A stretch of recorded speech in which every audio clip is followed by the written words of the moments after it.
Mark Sullivan stood frozen outside the cafe window, watching his daughter Mia inside, laughing with a woman in $1,000 coat, a woman he'd just learned owned half the city's skyline. His hands shook. Not from the cold, from the realization that for 3 months he'd led a billionaire into their small, broken world, thinking she was just lonely like them. Now his daughter was attached. Now his heart was involved. And now he had to decide, walk away before the gap between their lives crushed them, or trust that maybe, just maybe, she'd been honest about the only thing that mattered. If you're watching from anywhere in the world, stay with me until the end of this story. Hit that like button and drop a comment telling me what city you're watching from. I want to see how far this journey reaches. The cafe smelled like burnt coffee and discount cleaning solution. Mark Sullivan knew that smell the way some people knew expensive perfume. It was the scent of places he could almost afford, places where $5 mattered, where you counted change twice before ordering. He pushed open the door with his shoulder. Mia's small hand gripped tight in his. She was 6, all sharp elbows and wild curls that he never managed to brush right. Her winter coat was too small, had been since October, but new coats cost money he didn't have. "Can we get pancakes, Daddy?" "We'll see, baby." That meant no. They both knew it. But she smiled anyway, because that's what Mia did. She smiled when he forgot to pack her lunch. She smiled when the heat got shut off last winter. She smiled through every goddamn thing that made him hate himself a little more each day. The cafe wasn't crowded. Tuesday afternoon, the dead zone between lunch and dinner. A couple of college students hunched over laptops. An old man reading a newspaper like it was still 1987. And in the corner booth, near the window with the cracked pane, a woman sitting alone. Mark didn't notice her at first. He was too busy calculating whether he could afford 2 hot chocolates or just one they could share. But Mia noticed. Mia always noticed. "Daddy, why is that lady crying?" Mark's gaze snapped up. The woman wasn't sobbing or making a scene. She was just sitting there, perfectly still, with tears running down her face, like someone had turned on a faucet and walked away. She was... Mark searched for a word that didn't sound stupid in his head. Striking. That was the word. Not pretty like the girls he'd known in high school. Not attractive like the women who served him coffee while avoiding eye contact. Striking. Dark hair pulled back severe and perfect. A coat that probably cost more than his car. Hands folded on the table in front of her like she was praying, except her eyes were open, staring at nothing. "Daddy?" "Leave her alone, Mia. She's fine." "But she's sad." "People get sad. That's life." He steered Mia toward a booth on the opposite side, but his daughter planted her feet. 38 pounds of pure stubbornness. "We should ask if she's okay." "Mia, you said we're supposed to be nice to people." Mark closed his eyes. Of course. Of course she'd throw his own parenting back at him. He'd been trying to teach her kindness in a world that kept proving kindness didn't pay rent. Sometimes people want to be alone when they're sad. "Did you want to be alone when Mommy left?" The question hit him like a fist. Mia's voice was innocent, genuinely curious, but it still knocked the air out of his lungs. "That's different." "You cried too, I remember." She shouldn't remember. She'd been 4 when Sarah walked out. 4 years old and already learning that people leave, that promises break, that love wasn't enough to keep someone from vanishing in the middle of the night with half their bank account and zero explanation. Mark looked at the woman again. She still hadn't moved, just sitting there like a statue that someone forgot to program with an off switch. "Fine," he muttered, "but if she tells us to go away, we go away. Deal?" "Deal." They crossed the cafe. Mark felt ridiculous. A guy in a thrift store jacket, approaching a woman who looked like she'd stepped out of a magazine ad for things he'd never afford. But Mia was already tugging him forward, fearless in the way only children could be. "Excuse me," Mia said when they reached the booth. The woman didn't react. "Excuse me," Mia repeated, louder. This time the woman's eyes shifted, focused. She looked down at Mia, and for a second Mark saw something flicker across her face. Surprise, maybe. Or horror that her private breakdown was being interrupted by a random kid in a too small coat. "Hi," Mia said brightly. "I'm Mia. Are you okay?" The woman blinked, slowly, like she was coming back from somewhere far away. Her voice cracked. She cleared her throat, tried again. I'm fine. Thank you for asking. Her accent was subtle, but there, something expensive. East Coast money, private school vowels. You don't look fine, Mia said with the brutal honesty of childhood. You're crying. Mia, Mark said, mortified. That's not. But the woman almost smiled. Almost. A tiny crack in whatever mask she'd been wearing. You're right, she said. I'm not fine. Mia nodded like this was a perfectly reasonable answer. Do you want to sit with us? We're getting pancakes. Well, she glanced up at Mark. We're getting something. Daddy hasn't decided yet. Mark wanted to sink through the floor, die right there, evaporate into the smell of burnt coffee and never exist again. Mia, I'm sure this lady has... I'd like that, the woman said quietly. They both stared at her. I'd like to sit with you, she repeated, if that's okay. Mark opened his mouth, closed it, opened it again. Sure, yeah, of course. What the hell else was he supposed to say? Her name was Adriana. She didn't offer a last name, and Mark didn't ask. They slid into the booth, Mark and Mia on one side, Adriana on the other, and for a long moment nobody spoke. The silence stretched thin and awkward until Mia, bless her oblivious heart, started chattering about school. My teacher's name is Mrs. Patterson, and she has a cat named Mr. Whiskers, even though he doesn't have whiskers because they got burnt off in a fire. But he's okay now, and we read a book about frogs today. And did you know some frogs can be poisonous, but only if you lick them, so you shouldn't lick frogs? Mark had stopped trying to slow Mia's verbal avalanches years ago. You just had to ride them out. Adriana listened, really listened. Her eyes stayed on Mia's face like the kid was presenting a TED Talk instead of rambling about amphibian toxicity. A waitress appeared, 60-something, tired eyes, name tag that said Barb. She looked at their table with the particular exhaustion of someone who'd worked double shifts for 30 years. What can I get you? Mark's jaw tightened. This was the part he hated. The mental calculation. 2 hot chocolates or 1? Pancakes for Mia. Nothing for him. Act like he wasn't hungry. Hot chocolate, Mia said immediately. And pancakes. With chocolate chips. Just water for me, Mark said. You should eat, Adriana said suddenly. He looked at her. She was watching him with an expression he couldn't read. I'm good. I insist, please. Order whatever you'd like. It's on me. Every muscle in his body went rigid. No. The word came out harder than he meant it. Barb raised an eyebrow. Mia looked confused. I didn't mean to offend.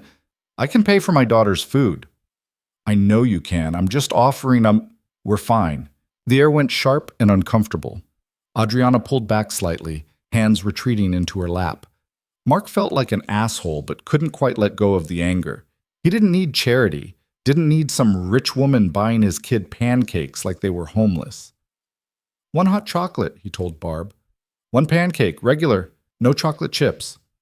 Mia's face fell, but she didn't argue. She'd learned that too, how to swallow disappointment quietly. And for you? Barb asked Adriana. Coffee? Black? And... Adriana paused. Bring the chocolate chip pancakes anyway. Please. I'll pay for them separately. Mark's spine went straight.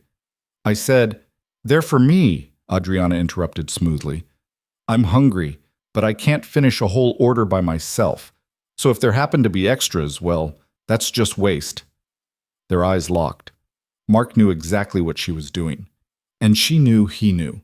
The question was whether his pride was worth more than Mia's chocolate chips. He looked at his daughter. She was trying so hard not to hope. Her little face carefully neutral. Fine, he muttered. Adriana's shoulders relaxed, just slightly. Barb wrote it down without comment and walked away. Thank you, Mark forced out. It tasted like swallowing glass. You're welcome. Mia, crisis averted, went back to chattering. Something about recess and a boy named Tyler who ate paste. Mark studied the woman across from him. Now that she wasn't crying, he could see her more clearly. Late 20s, maybe early 30s. Flawless makeup that probably cost more than his electric bill. Hands that had never washed dishes or changed oil or scrubbed floors at 2 in the morning. So, he said, because the silence felt dangerous. Rough day? Adriana laughed. It was a hollow sound, brittle at the edges. You could say that. Want to talk about it? Not particularly. Fair enough. What about you? She asked. What brings you and Mia here on a Tuesday afternoon? Doctor's appointment, Mia announced. I got a shot. It hurt, but I didn't cry. That's very brave. Daddy says crying is okay, though. He says sometimes you just gotta let it out. Adriana's eyes flicked to Mark. Something shifted in her expression. Softer, maybe. Less guarded. Your dad sounds smart. He is, Mia said loyally. He knows everything. Mark snorted. I wouldn't go that far, kiddo. He fixed the sink last week all by himself. YouTube fixed the sink. I just followed instructions. And he makes really good grilled cheese. Literally the only thing I can cook without burning. Adriana almost smiled. A real one this time, not the ghost of politeness. Their food arrived. Barb set down plates without ceremony. Hot chocolate for Mia, water for Mark, black coffee for Adriana, and a stack of chocolate chip pancakes big enough to feed 4 people. I'll never finish these, Adriana said, pushing the plate toward the center.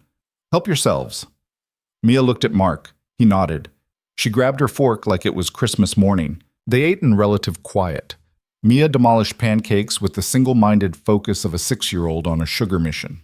Mark picked at a piece she insisted on sharing, watching Adriana out of the corner of his eye. She barely touched her coffee, just wrapped her hands around the mug like she was cold, even though the cafe was overheated and stuffy. Can I ask you something? Mark said finally. Sure. Why were you crying? Adriana stared into her coffee. For a second he thought she wouldn't answer. I was supposed to meet someone, she said quietly. A blind date, set up by a friend who thought I needed to get out more. He stood me up. Asshole. Mark, Mia gasped. Sorry, but he is. Adriana's mouth twitched. You're not wrong. How long did you wait? An hour and a half. Jesus. I kept thinking maybe he was just late. Traffic or work or something. But then I got a text. He'd looked me up online. Decided I was too intimidating. She said it with air quotes, voice dripping sarcasm. So he just didn't show. That's bullshit, Mark said flatly. Sorry, Mia. I know, bad word, but it is. Mia nodded seriously. It's really bullshit, Daddy. Okay, let's not make that your new favorite word. Adriana laughed. A real laugh this time, surprised and genuine. I needed that, she said. Thank you. For what? For not treating me like I'm made of glass. For letting your daughter invite a crying stranger to sit with you. For... She gestured vaguely. This. Mia did all the work, Mark said. I was ready to ignore you completely. Daddy, Mia protested. What? It's true. You're the brave one. Mia beamed, chocolate smeared across her chin. They talked after that, small things, easy things. Adriana asked about Mia's school and Mark's work. He was vague, said he did maintenance and repair jobs. Didn't mention the 3 part-time gigs he juggled just to keep the lights on. She didn't pry. In turn, she told them she worked in business. Didn't elaborate. Didn't name her company or explain what she did. Just business, in the same way Mark said maintenance. An hour passed. Then another. Barb refilled their drinks without comment. The college students packed up and left. The old man with the newspaper wandered out into the gray afternoon. We should go, Mark said eventually. You've got homework, Mia. No whining. You had pancakes. Don't push your luck. They slid out of the booth. Adriana stood too, smoothing her coat with hands that trembled just slightly. Thank you, she said. Both of you. I mean it. Anytime, Mia said cheerfully. We come here sometimes. Maybe we'll see you again. Maybe, Adriana said softly. Mark nodded, awkward, unsure what else to say. He grabbed Mia's hand and headed for the door. Mark. He turned. Adriana was still standing by the booth, something vulnerable in her eyes.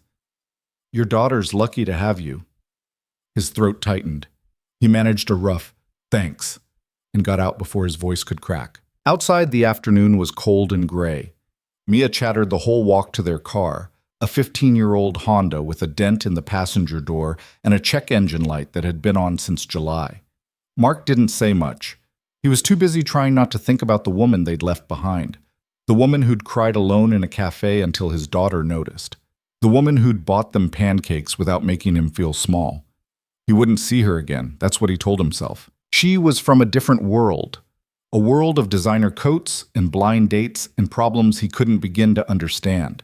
But as he buckled Mia into her booster seat and started the engine, he couldn't quite shake the image of Adriana's face, the way she'd looked when Mia asked if she was okay, like she'd been waiting years for someone to ask. Mamas.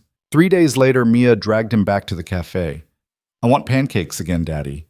We had pancakes Tuesday. But I want more pancakes. Mia, please, I'll be extra good. I'll clean my room and do all my homework, and I won't complain about broccoli for a whole week. That last part was a blatant lie, and they both knew it. But Mark was tired. His back hurt from crawling under Mrs. Chen's sink all morning, and he didn't have the energy to fight. Fine, 1 pancake. With chocolate chips? Don't push it. They went Friday afternoon. The cafe looked the same, still smelled like burnt coffee, still had the cracked window pane. But when they walked in, Mark's heart did something stupid in his chest. Adriana was there. Same corner booth, same perfect posture. But this time she wasn't crying. This time she was reading a book, coffee cup steaming beside her. Mia saw her immediately. Look, Daddy, it's Adriana. Before Mark could stop her, she was across the cafe, launching herself at the booth with zero social awareness. Hi, remember us? We had pancakes. Adriana looked up and smiled. A real smile. The kind that changed her whole face. Mia, of course I remember. We came back for more pancakes. Daddy said only 1, but maybe if you're still bad at finishing yours, we could help again. Mark caught up, mortified. Mia, you can't just… It's fine, Adriana said. Really, I was hoping I'd run into you both again. You were? Something flickered in her eyes. Loneliness, maybe. The same thing he saw in his own mirror some mornings. Would you like to sit? She asked. This time Mark didn't hesitate. Yeah, we would. It became a thing. Not every day, not even every week, but often enough that Barb stopped looking surprised when they walked in. Often enough that Mia started talking about our friend Adriana at school. Often enough that Mark stopped pretending it was just coincidence. They met on Tuesdays and Fridays when Mark's schedule allowed. Sometimes Adriana was already there when they arrived. Sometimes she showed up 10 minutes after them, looking windblown and apologetic. She never talked about work, never mentioned where she lived or what she did with her time. And Mark didn't push. He understood keeping things surface level. He did it himself. Never mentioned the eviction notice he'd fought off last month. Never explained why Mia's birthday party had been just the two of them and a grocery store cake. They existed in the cafe like it was its own separate world, a place where none of the outside stuff mattered. Adriana was good with Mia, patient when the kid rambled, listened to stories about school drama like it was crucial international news, helped with homework sometimes. She was scary good at math, the kind of good that made Mark wonder what the hell she actually did for a living. You should have been a teacher, he said one Friday, watching her explain long division with more clarity than any YouTube video he'd found. I don't have the temperament for it. You're doing fine right now. That's because Mia's wonderful. Not all children are. Fair point, Mia beamed, basking in the compliment. Weeks passed. October bled into November. The cafe put up half-hearted Thanksgiving decorations, paper turkeys and plastic leaves that looked like they'd been in storage since 1995. Mark started looking forward to those meetings more than he wanted to admit. Started thinking about things to tell Adriana, funny stories from his work, or things Mia had said. Started noticing details, the way she took her coffee, the fact that she always sat facing the door, the tiny scar on her left hand that she never explained. He also started noticing the looks Barb gave them, curious, a little knowing. One Friday she cornered him while Adriana and Mia were in the bathroom. So, Barb said, refilling his water. You two dating or what? Mark choked. What? No, we're friends. Uh-huh. I'm serious. We just have pancakes sometimes. Sure. Barb, I'm not judging. She seems nice, better than that last girl you brought in here. I never brought… He stopped. Wait, Sarah? The blonde. 3 years ago. She complained about everything and didn't tip. Mark winced. Yeah, that was Sarah. This one's better. We're not. But Barb was already walking away, smirking like she knew something he didn't. When Adriana and Mia came back, Mark couldn't quite meet Adriana's eyes. Dating, as if. As if a woman who wore $1,000 coats and spoke 3 languages, he'd learned that last week when she'd helped Mia with a Spanish worksheet, would look at a guy who sometimes showered at the gym because his water heater was broken. But later, walking Mia to the car, his daughter said something that made his stomach drop. I like Adriana, Daddy. Yeah, kiddo, she's nice. Do you think she could be my mom? Mark stopped walking. Mia, I know she's not my real mom, but maybe she could be like a mom. You know, someone who stays. His heart cracked open. Right there, in the parking lot of a strip mall cafe. Baby, he said carefully, Adriana's our friend. That's all. She's not going to... We're not... Why not? It's complicated.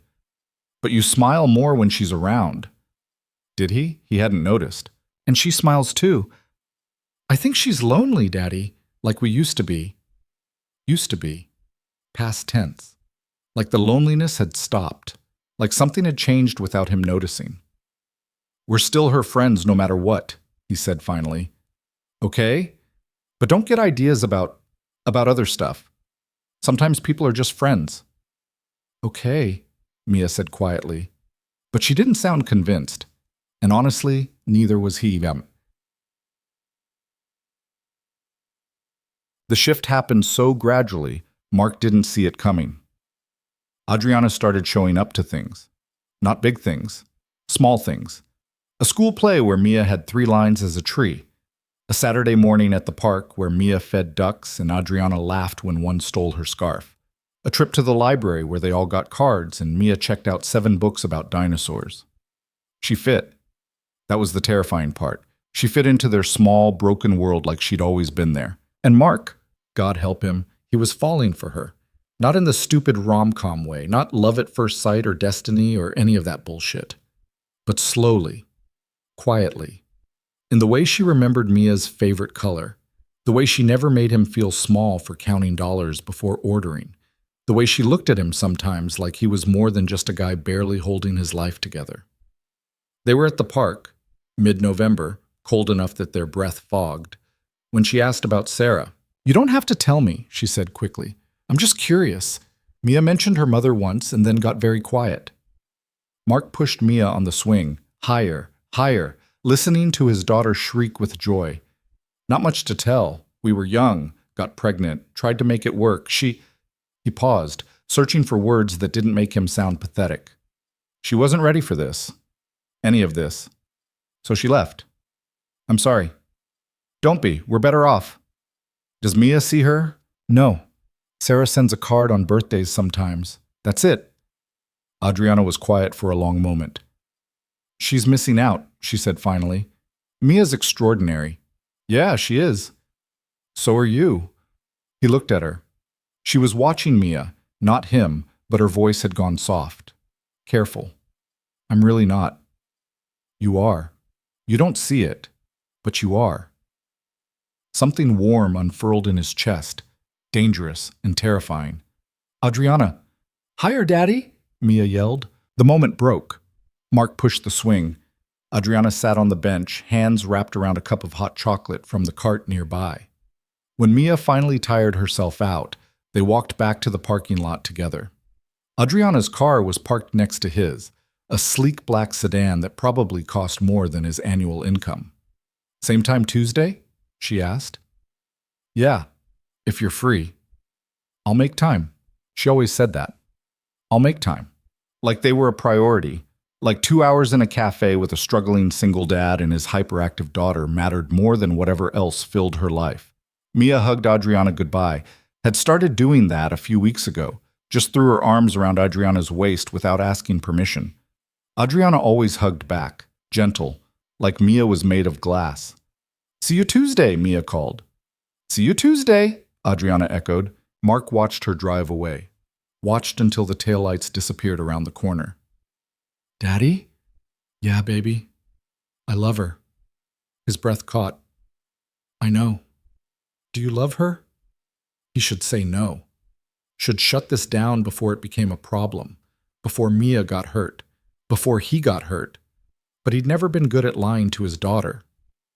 Yeah, he said quietly. I think I do. Mia smiled, the brightest smile he'd seen in months. And Mark tried very hard not to think about what would happen when Adriana inevitably figured out she'd made a mistake. When she realized she was wasting time on people who couldn't give her anything except cheap coffee and hand-me-down affection. Tuesday came. Then Friday.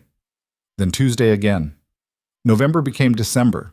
The cafe put up Christmas lights that blinked erratically. Mia made Adriana a card at school, crayon drawing of 3 stick figures holding hands, labeled Me, Daddy, Adriana. Adriana kept it in her wallet. Mark knew because he saw it once when she paid for lunch. Saw the worn edges like she'd taken it out and looked at it more than once.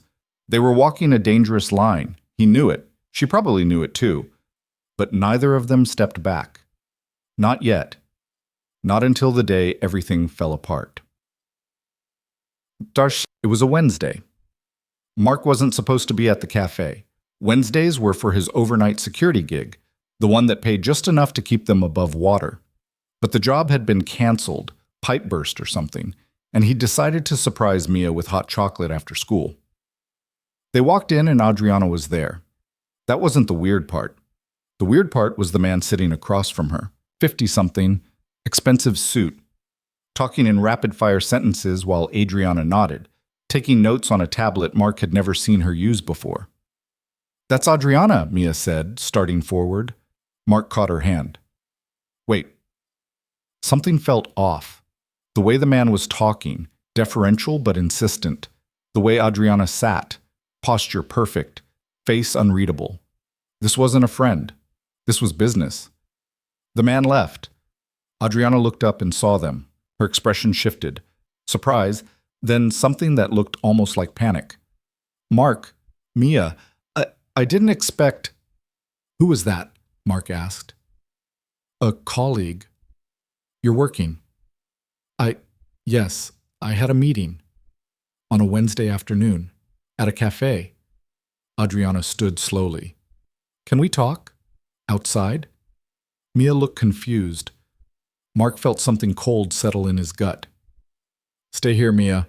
Order whatever you want. But, Mia, please. She heard the tone, sat down in a booth without arguing. Mark followed Adriana outside. The December air bit through his jacket. What's going on? He asked. Nothing's going on. Bullshit. You've never mentioned work meetings before, never brought your tablet, never... He gestured at her. You're different right now. I'm not... Who are you? The question came out harsher than he meant. Adriana flinched. What do you mean? I mean, we've been doing this for 2 months. 2 months of pancakes and homework and park visits, and I don't know anything about you. Not really. Where you live, what you do, why a woman who looks like you, dresses like you, talks like you, spends her time with us. I told you, but you told me you work in business. That's not an answer, Adriana. That's a deflection. She looked away. Does it matter? Yeah, it does, because my daughter's getting attached. Hell, I'm getting attached. And I need to know if this is real or if you're just, I don't know, slumming it with the poor people for kicks. That's not fair. Then tell me the truth. Silence. Long and heavy. I can't, she said finally. Can't or won't. Both. Mark laughed. It sounded bitter even to his own ears. Right, okay, cool. He turned to go back inside. Mark, wait. No, I'm done waiting. I'm done with half-truths and mystery woman bullshit. You want to be in our lives? Actually be in our lives. Otherwise, his voice cracked. Otherwise leave before Mia gets hurt. He didn't wait for an answer, just walked back into the cafe, grabbed Mia, who'd ordered the most expensive hot chocolate on the menu out of spite, he was sure, and left. Adriana stood in the parking lot, alone. Mia cried in the car. And Mark drove home trying not to think about the look on Adriana's face, like he'd just confirmed every fear she'd been carrying, like she'd expected this all along. Mark didn't sleep that night. He lay in bed staring at the ceiling, listening to the radiator clank and hiss, replaying the conversation over and over until the words lost meaning. The look on Adriana's face, the crack in her voice when she'd said, "I can't," the way Mia had cried in the car, asking why they couldn't see Adriana anymore, why Daddy was being mean. He wasn't being mean. He was being smart. Protecting them both from whatever the hell this situation was turning into. That's what he told himself. It didn't make him feel any better. By Thursday morning, Mia wasn't speaking to him. She ate her cereal in silence, shoulders hunched, radiating disappointment in a way only a 6-year-old could manage. When he dropped her off at school, she didn't say goodbye, just grabbed her backpack and walked away without looking back. Mark sat in the parking lot for 10 minutes after she disappeared inside, gripping the steering wheel until his knuckles went white. His phone rang. Mrs. Patterson, Mia's teacher. "Mr. Sullivan, do you have a moment?" His stomach dropped. "Is Mia okay?" "She's fine, physically, but she's been very withdrawn today. Didn't participate in circle time, hasn't spoken to any of the other children. I'm concerned." Mark closed his eyes. "I'll talk to her." "Is everything all right at home?" "Yeah, just some stuff going on. We'll work it out." Mrs. Patterson didn't sound convinced, but she let him go. He drove to his first job of the day, fixing a fence for a rental property 3 towns over, and tried to lose himself in physical work. Measure, cut, hammer. Simple. Concrete. Nothing like the mess inside his head. It didn't help. Around noon, his phone buzzed, a text from a number he didn't recognize. "Please let me explain." He stared at it. Didn't respond. Another message came through. "I know I have no right to ask, but I owe you the truth, both of you." His thumb hovered over the keyboard. He should block the number, delete the messages, move on. Instead, he typed, "Who is this?" The response was immediate. "Adriana." "Of course it was. How did you get my number?" I asked Barb. "You asked the waitress for my phone number?" I was desperate. Mark set the phone down, picked it up again, put it in his pocket, took it back out. Finally, "I don't want explanations. I want honesty." "I know, so be honest. Who are you?" The typing indicator appeared, disappeared, appeared again. Then, "Can we meet?" "Please. Just once. I'll tell you everything." "No." "Mark?" I said no. "Whatever this is, I'm done. Leave us alone." He turned off his phone, went back to hammering nails with more force than necessary, each strike punctuating the anger he didn't want to feel. Because anger was easier than the alternative. Easier than admitting he missed her. Easier than facing how much it hurt to walk away. When he picked Mia up from school, she climbed into the car and immediately asked, "Did you talk to Adriana?" "No." "Why not?" "Because I don't want to." "That's stupid. Mia, she's our friend and you're being mean and I don't understand why." "It's complicated." "You always say that when you don't want to explain things." She wasn't wrong. "Sometimes grown-up stuff is complicated," he said. "That's just how it is. I don't like it." "Yeah, well, join the club." They drove home in silence. Mia went straight to her room. Their apartment was small enough that her room meant a corner sectioned off with a curtain, but she treated it like a palace. Mark heard her talking to her stuffed animals, explaining the situation in a way that made him the villain. He made dinner, boxed mac and cheese because he was too tired for anything else. Called Mia when it was ready. She ate 3 bites and pushed the bowl away. "Not hungry." "You need to eat." "I'm not hungry because I'm sad." Mark's chest tightened. "Baby, you made Adriana go away, and now she's sad, and I'm sad, and you're sad even though you're pretending you're not." "I'm not pretending anything." "Yes, you are. You always get quiet when you're sad, like after Mommy left." The comparison hit him like a slap. "This is different." "How?" "Because," he struggled, "because your mom was family. Adriana's not." "She could be." "Mia, that's not how it works." "Why not?" "Because people don't just become family. It takes time and commitment and..." He was grasping now, trying to explain something he barely understood himself. "We barely know her. I know she's nice, and she makes you smile. And she helped me with my homework and bought us pancakes and came to my play even though I was just a tree." Every word was a knife. "I know all that," Mark said quietly. "But there are things you don't know, things I don't know. And until I do, you're scared. He blinked. What? You're scared she'll leave like mommy did, so you're making her leave first. 6 years old, and she'd just summarized his entire psychology in 2 sentences. That's not... It is, Daddy. I'm not stupid. I never said you were stupid. Then stop treating me like I am. She slid off her chair and disappeared behind her curtain. Mark sat alone at their tiny kitchen table, staring at a bowl of mac and cheese going cold, wondering when his daughter had gotten so perceptive, wondering if she was right. His phone sat on the counter, still off. He left it that way. Friday came. Mark didn't take Mia to the cafe. She asked, begged, threw a tantrum that ended with her screaming that she hated him, which she'd never said before, which made something inside him crumble. We're not going, he said firmly. End of discussion. I want to see Adriana. Well, you can't. Why are you being like this? Because I'm your father, and I said so. It was the worst reason, the kind of reason his own dad had used, the kind that ended conversations without actually solving anything. Mia cried herself to sleep that night. Mark lasted until midnight before he turned his phone back on. 17 missed calls, a dozen texts, all from the same number. He scrolled through them. Most were variations of please let me explain and I'm sorry and I miss you both. The last one, sent an hour ago, was different. I understand if you hate me. I understand if you never want to see me again, but please don't punish Mia for my mistakes. She deserves better than that. Mark stared at the screen until the words blurred.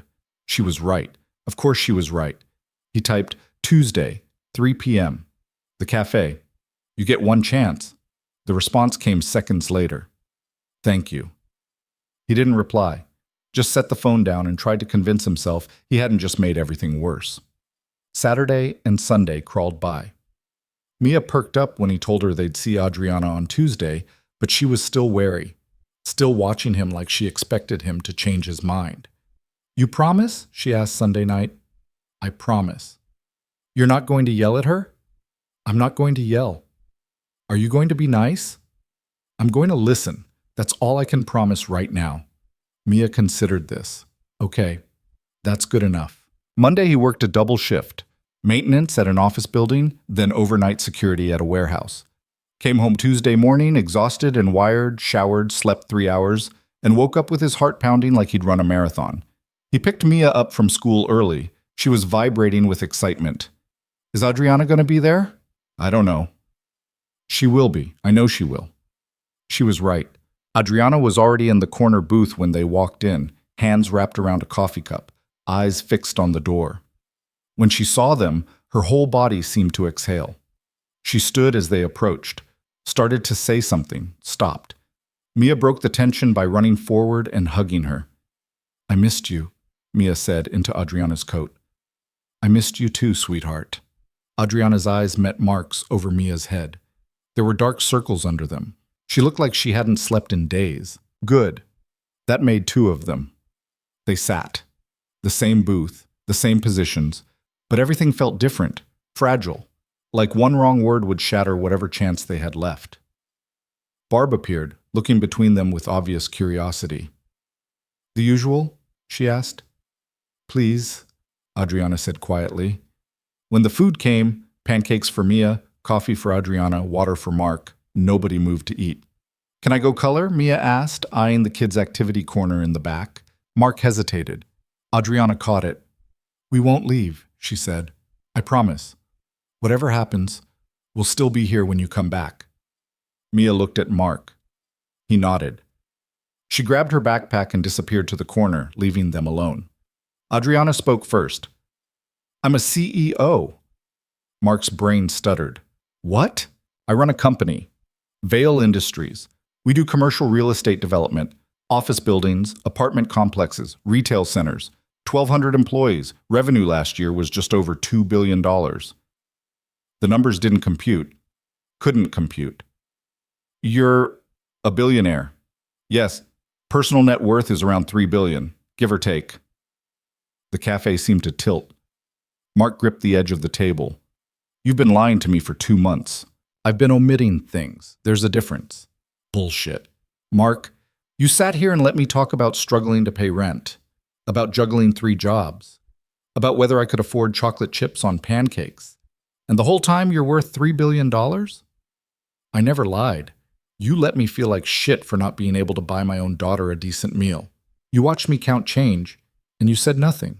Because it didn't matter, Adriana said, voice rising. None of that mattered. I didn't care about the money or the difference between us. I just wanted, what? A little poverty tourism? See how the other half lives? That's not fair. You want to talk about fair? Fair would have been telling me the truth from the start. And if I had? She leaned forward. If I'd walked up to you that first day and said, "Hi, I'm Adriana Vale. I'm worth $3 billion, and I'd like to buy you pancakes," would you have let me? Mark's jaw clenched. Exactly, she said. You would have walked away. You almost did anyway, because you can't stand the idea of accepting help from anyone, let alone someone with money. This isn't about me. It's absolutely about you. It's about your pride and your fear and your conviction that you have to do everything alone. I don't have a choice. Everyone has a choice, Mark. You choose to keep people at arm's length. You choose to see kindness as charity and charity as insult. You choose to be alone. I'm not alone. I have Mia. And she deserves more than a father who's too stubborn to accept that sometimes people just want to help because they care. The words hung between them. Mark's hands were shaking. He shoved them under the table. Why didn't you tell me? He asked. Quieter now. When we started, whatever this was, why keep it secret? Adriana looked down at her coffee. Because for the first time in 15 years, someone saw me as just a person, not a CEO, not a name on a building, not a bank account, just Adriana, a woman who got stood up and cried in a cafe. And when Mia asked if I was okay, she didn't know who I was. She just knew I was sad. And that was, her voice cracked. That was the most honest interaction I'd had in years. So you decided to keep lying. I decided to keep being the person you thought I was, because that person got to sit with you and Mia and talk about homework and parks and stupid things that didn't involve quarterly reports or board meetings. That person got to be normal, and I didn't want to lose that. Mark shook his head. You can't split yourself in half, pretend to be someone you're not. I wasn't pretending. That's the point. Everything I told you was true. I do get lonely. I am tired of people treating me differently because of money. I did get stood up by a guy who looked me up and decided I was too intimidating. All of that was real. But you left out the most important part. What, that I'm rich? Why does that matter? Because it changes everything. It doesn't have to. Yes, it does, Mark said. Look at us. Look at this. I'm sitting here in a $15 jacket I bought at Goodwill. You're wearing a coat that probably costs more than my car. I work 3 jobs to keep my daughter fed. You could buy this entire cafe without thinking about it. How the hell does that not change things? Adriana's eyes were bright. Tears, maybe. Or anger. Because I don't care about any of that. I care about you, both of you. I care that Mia lights up when she talks about dinosaurs. I care that you taught yourself plumbing from YouTube videos. I care that you make her pancakes on Sunday mornings, even though you're exhausted. I care about the things that actually matter. Money matters, Adriana. It matters when you don't have it. I know that. You think I don't know that? I grew up with nothing. My parents were immigrants who worked 3 jobs between them, just like you do. I know exactly what it's like to count change for groceries. The difference is, I got lucky. I built something. And now I have more money than I know what to do with, and it doesn't make me happy. You know what makes me happy? Tuesday afternoons with a 6-year-old who thinks I'm cool because I can do long division. Friday mornings when you tell me about Mrs. Chen's broken sink. That's what makes me happy, not the billions. Mark wanted to believe her, wanted it so badly it hurt. How do I know this is real, he asked. How do I know you're not just bored, slumming it with the poor people until you get tired and go back to your real life? Because my real life is miserable, she said flatly. My real life is board meetings and hostile takeovers, and people who smile to my face while plotting to undermine me. My real life is coming home to an empty penthouse at midnight and realizing I haven't had a genuine conversation in weeks. My real life is so goddamn lonely, I cried in a cafe because a stranger stood me up. She wiped her eyes roughly. You and Mia are the best thing that's happened to me in years. Maybe ever. And I know I should have told you sooner. I know I screwed up. but I was terrified that if you knew, you'd look at me differently. And I was right, wasn't I? Because you're looking at me differently right now. Mark was. He couldn't help it. This wasn't the woman he'd been having pancakes with for 2 months. This was someone bigger, more complicated.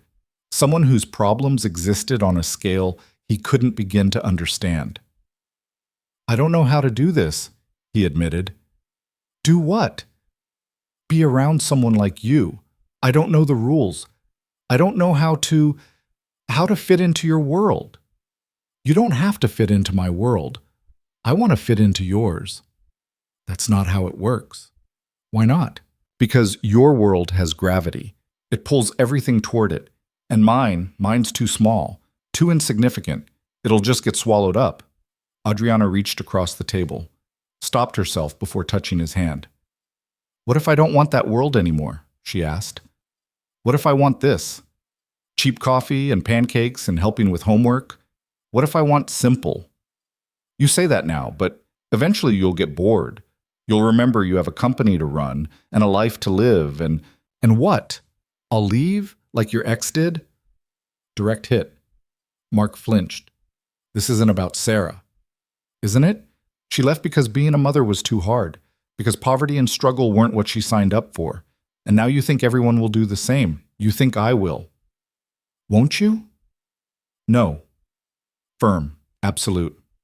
I won't, because I'm not Sarah. I'm not bored or curious or experimenting. I'm in love with you. The world stopped. Mark's brain shut down completely, just static and white noise and the word love echoing in his skull.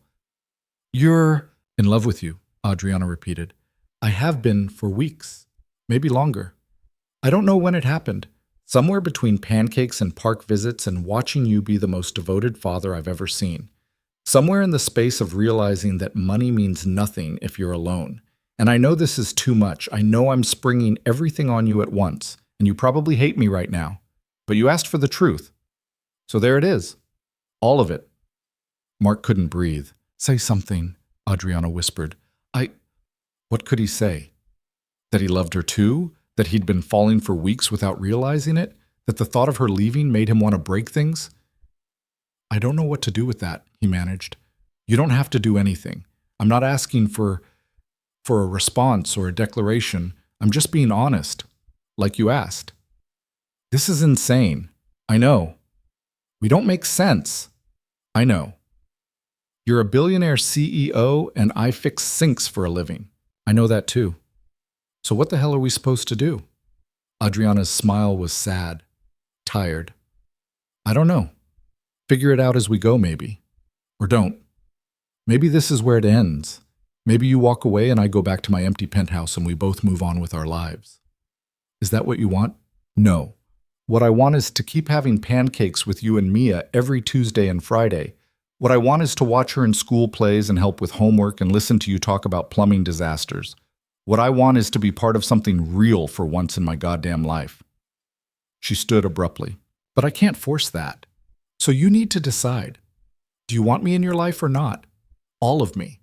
Not just the version you're comfortable with. All of it. The money, the company, the complicated mess that comes with being who I am. Because I'm not going to apologize for being successful. And I'm not going to pretend to be less than I am. But I'm willing to make room for you, for both of you, if you'll let me. Mark stared at her. She pulled out her wallet, set down $300 bills on the table. For the pancakes and everything else. Adriana, I have to go. I have a meeting in an hour. But think about what I said. And if you decide you want to try, really try, call me. If not, her voice wavered. If not, I'll understand. I won't contact you again. I promise. She walked toward the door, stopped, turned back. I meant what I said about loving you, both of you. I know it's fast and probably crazy, but it's true. And whatever you decide, that won't change. Then she was gone. Mark sat alone in the booth, staring at $300 like it was evidence from a crime scene. Mia appeared at his elbow. Where'd Adriana go? She had to leave. Is she coming back? I don't know, baby. Mia climbed into the booth, studied his face with unnerving precision. You look sad again. Yeah. Did she tell you this truth? How did you I heard some of it. Not everything, but enough. Mark scrubbed his hands over his face. She's really rich, Mia. Like, really, really rich. So? So that changes things. Does it change that she's nice? No. Does it change that she helps me with homework? No. Does it change that she makes you smile? Mia, does it? No, he admitted. It doesn't change that. Then why does it matter? 6 years old. 6 years old and cutting through his bullshit like it was tissue paper. Because I'm scared, Mark said honestly. I'm scared she'll realize we're not enough. That this life isn't enough. And she'll leave. Did she say she'd leave? No. Did she say she loves us? Mark's throat closed. Yeah, she did. Then why don't you believe her? It's not that simple. It is, Daddy. You're just making it complicated. She slid out of the booth and grabbed his hand. Come on, let's go home. Mark let her pull him up, let her lead him out of the cafe into the cold December afternoon. The $300 stayed on the table. Barb would find it later. Probably have a heart attack, probably call him to ask what the hell happened. He'd figure out what to say when that time came. Right now he had to think, had to decide if he was brave enough to try something that terrified him, had to figure out if love was enough to bridge a gap that felt insurmountable. He didn't call Tuesday night, or Wednesday, or Thursday. Mia asked about Adriana constantly. When were they seeing her? Could they go to the cafe? Could she call her? Not yet, Mark kept saying. I need to think. Friday morning, he woke up to a text from an unknown number, different from Adriana's. This one had a professional signature. Mr. Sullivan, my name is Robert Chen. I'm Ms. Vale's executive assistant. She asked me to reach out regarding your daughter's upcoming birthday. She wanted to send a gift but didn't want to overstep. Could you please advise? Mark stared at the message. Mia's birthday was in 2 weeks.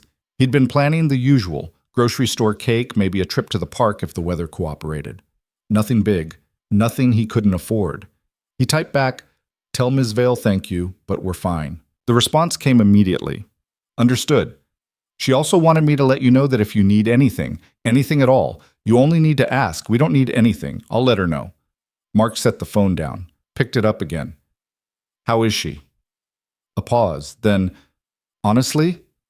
Not well. She's been working 16-hour days, barely sleeping. I've worked for her for 8 years and I've never seen her like this. Guilt twisted in Mark's gut. That's not my fault. I didn't say it was. But she cares about you. Both of you. More than she's cared about anything in a long time. You don't know me. You don't know what's best for her. You're right. I don't. But I know she was different after she met you, lighter, and now she's not. Make of that what you will. The conversation ended there. Mark spent Friday in a daze. Went through the motions at work, fixed a garbage disposal, replaced a ceiling fan, patched drywall. His hands knew what to do even when his brain was elsewhere. Mia's teacher called again. Mr. Sullivan, I'm worried about Mia. She's not herself, very withdrawn, won't engage with the other children. Did something happen? We're dealing with some stuff, Mark said. I'm handling it. If there's anything the school can do, we're fine. He wasn't fine. Mia wasn't fine. Nothing was fine. Saturday, he took Mia to the park, watched her play on the swings alone while other kids ran in packs, laughing and shouting. She used to play with them, used to make friends easily. Now she just swung back and forth, humming to herself, lost in her own head. Mia, he called, you okay? I'm fine. She wasn't. He could tell. That night, putting her to bed, she asked, do you think Adriana's sad? I don't know, baby. I think she is. I think she misses us. Maybe. Do you miss her? Mark smoothed her hair back. Yeah, I do. Then why don't you call her? It's complicated. Mia's face crumpled. I'm tired of things being complicated. I just want things to be normal again. What's normal? Pancakes on Tuesday. Adriana helping with my homework. You smiling? She looked up at him with eyes too old for 6. You don't smile anymore, Daddy. That broke something in him. I'm sorry, he whispered. Don't be sorry. Just fix it. I don't know how. Yes, you do. You always know how to fix things. If only that were true. Sunday morning, Mark sat at the kitchen table with his phone in his hand, Adriana's number pulled up, cursor blinking in the message field. He typed and deleted a dozen messages. I'm sorry, can we talk? I miss you. I don't know what to do. None of them felt right. Finally, he just wrote, Mia's birthday is December 20th, 2 p.m., our apartment, if you want to come. He hit send before he could second-guess himself. The response came 10 minutes later. I'd love to, thank you. And then, can I bring a gift? Mark's first instinct was to say no. But he remembered what Adriana had said about not apologizing for who she was, about being accepted fully or not at all. Something small, he typed.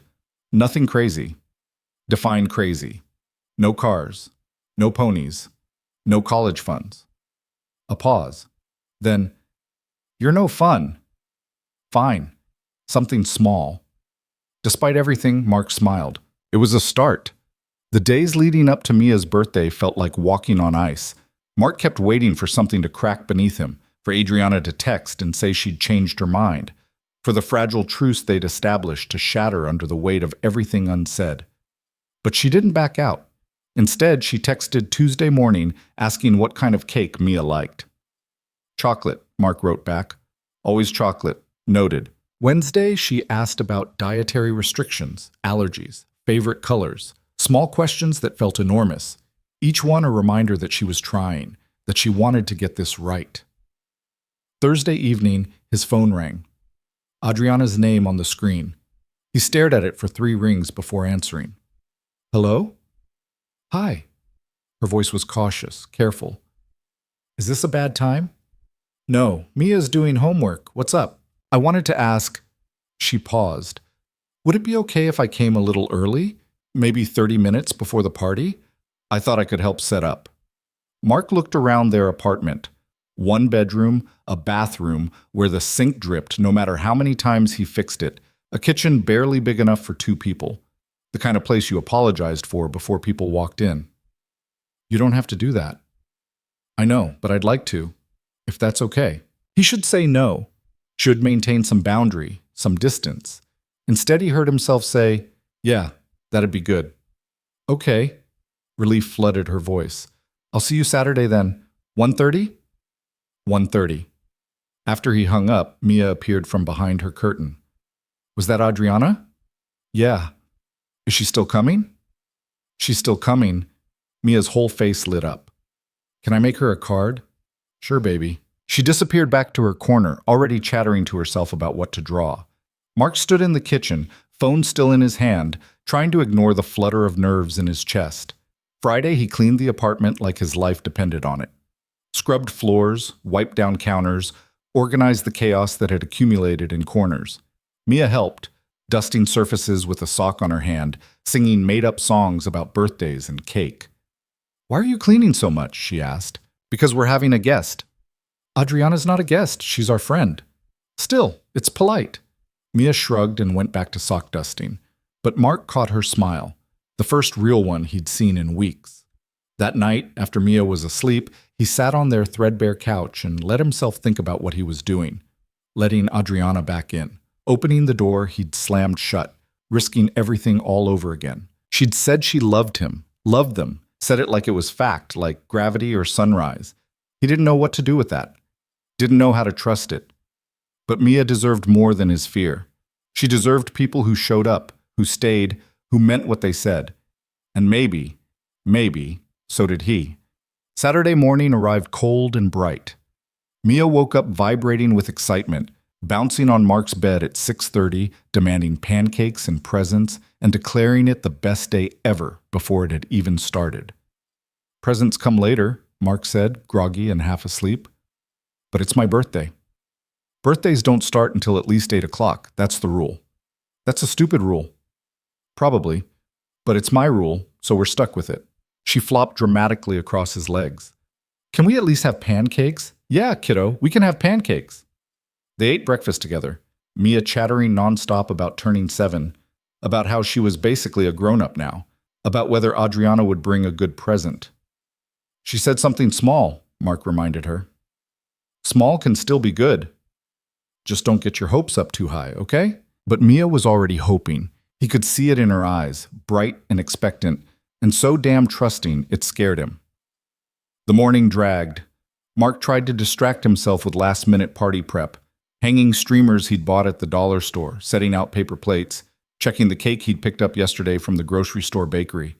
It was small, simple, chocolate with purple frosting and Happy 7th Birthday Mia in wobbly letters. Nothing like what Adriana could probably order with a phone call, but it was what he could afford, and it would have to be enough.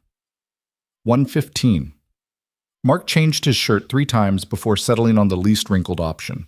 Mia wore her favorite dress, purple with sparkles, too short now, but she refused to give it up. 1:25. Mark paced the living room while Mia sat by the window watching the street. 1:30 exactly, a black sedan pulled up outside.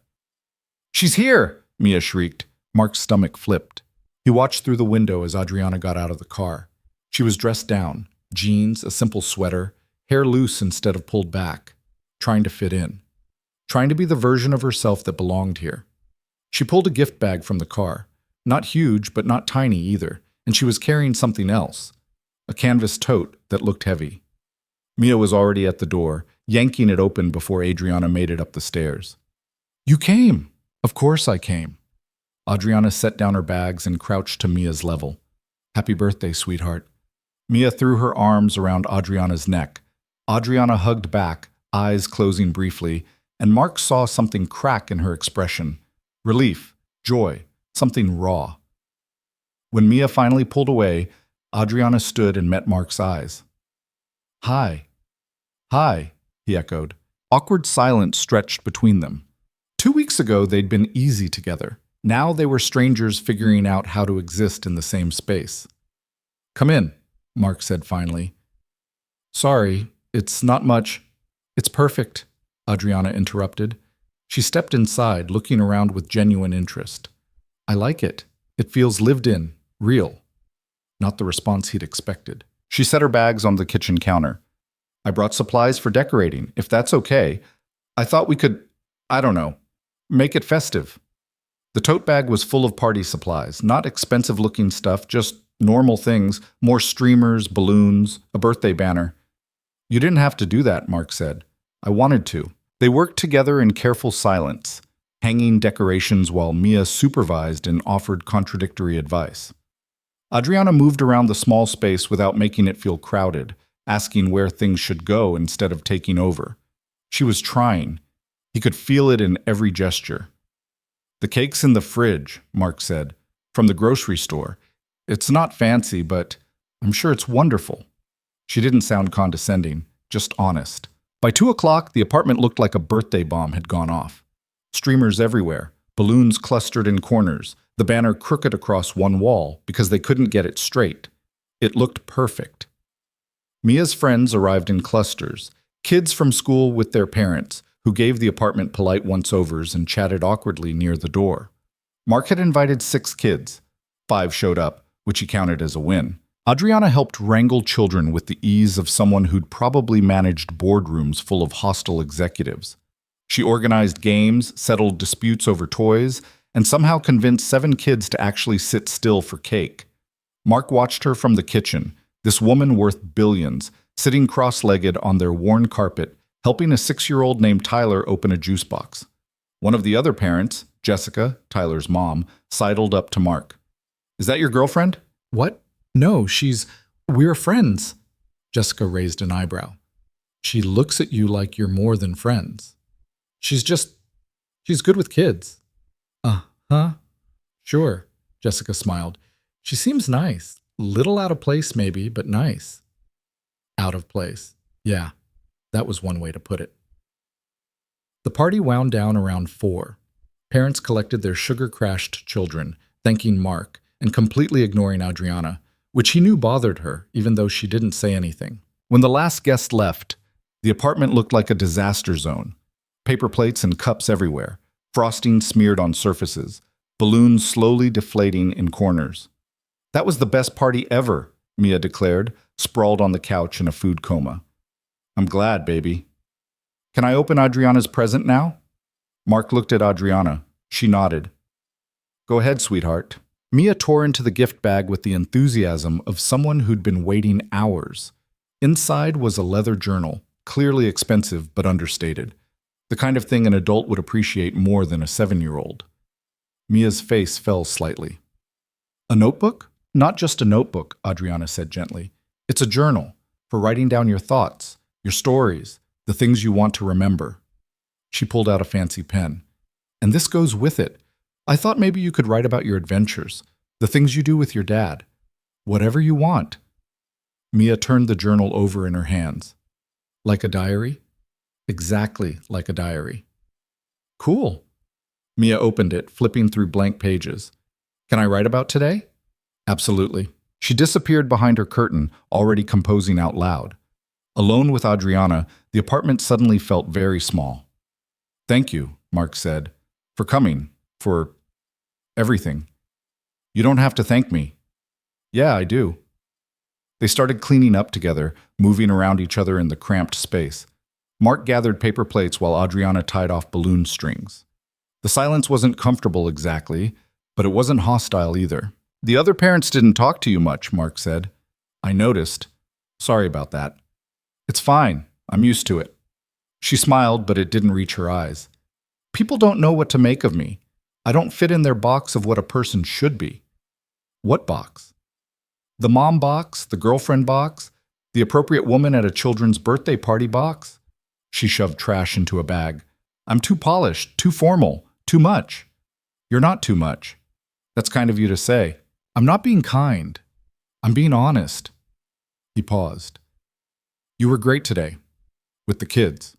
With Mia. She's easy to be great with. Still, you didn't have to do all this. Adriana stopped cleaning and looked at him. Really looked at him. I wanted to be here, Mark. Not because I felt obligated. Not because I was trying to prove something. I wanted to spend Mia's birthday with her. With you. Because you matter to me. There it was again. That raw honesty that made his chest tight. You matter to me too, he said quietly. Do I? Because sometimes I can't tell. Sometimes it feels like you're waiting for me to leave. Like you've already decided how this ends. That's not, isn't it? She set down the trash bag. You look at me like I'm temporary, like I'm just passing through until I get bored and move on to something more interesting. Can you blame me? Look at you. Look at this. He gestured around the apartment. This is my life. This is all I have. Why would you stay when you could have anything? Because I don't want anything, Adriana said, voice rising. I want this. I want Saturday afternoon birthday parties and grocery store cake and a little girl who writes in a journal. I want normal and real and… She cut herself off, turning away. Mark took a step closer. And what? And you, she whispered. I want you. I already told you that. But you don't believe me. It's not that I don't believe you. It's that I don't understand. What do you see in me, in us? We're broke and messy and real, Adriana interrupted, spinning back to face him. You're real. Every conversation we've had, every moment, it's been honest. You don't want anything from me except my time. Do you know how rare that is? You make it sound like you're the one getting the better deal. I am. That's insane. Is it?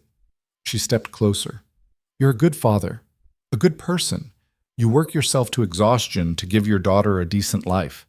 You fix things with your hands and you make pancakes on Sunday mornings, and you look at me like I'm just a person, not a bank account. Why wouldn't I want that? Mark's throat felt tight. Because it's not enough. It's enough for me. Now maybe, but what about in 6 months? A year? When the novelty wears off and you remember you have a company to run and a life that doesn't include… He gestured helplessly.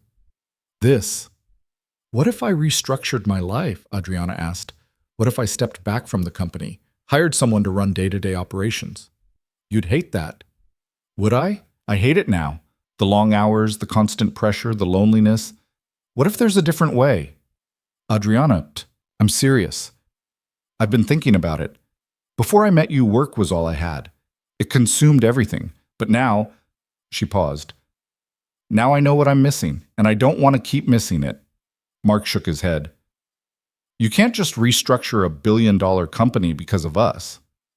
Why not? It's my company. Because it's not sustainable. You'll resent us eventually. Blame us for giving up something you loved. I don't love it. That's the point. I never loved it. I just didn't have anything else. From behind the curtain, they heard Mia humming to herself, writing in her journal, oblivious to the conversation happening 10 feet away. I don't know how to do this, Mark admitted. How to be with someone like you. I'll mess it up. I'll say the wrong thing or make you feel like you have to hide who you are. You already did that, Adriana said, at the cafe when you told me to leave, and I'm still here. I was an asshole. You were scared. There's a difference. She closed the remaining distance between them. I'm scared too. Terrified, actually.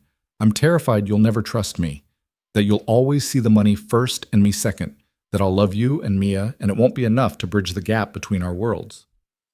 Adriana, but I'm willing to try anyway, because what we have, what we could have, is worth being terrified for. Mark looked at her, really looked, at the dark circles under her eyes that makeup couldn't quite hide, at the careful way she held herself, like she was braced for rejection, at the hope buried beneath the fear. She meant it. She actually meant it. I don't know how to let you in, he said honestly. I don't know how to trust that you'll stay. Then let me prove it. Let me show up. Let me be here for the small things and the big things and all the messy things in between. What if I can't give you what you need? What if you already have? They stood there, close enough to touch but not touching, the space between them charged with everything unsaid. From behind the curtain, Mia called out, Daddy, how do you spell chocolate? The moment broke.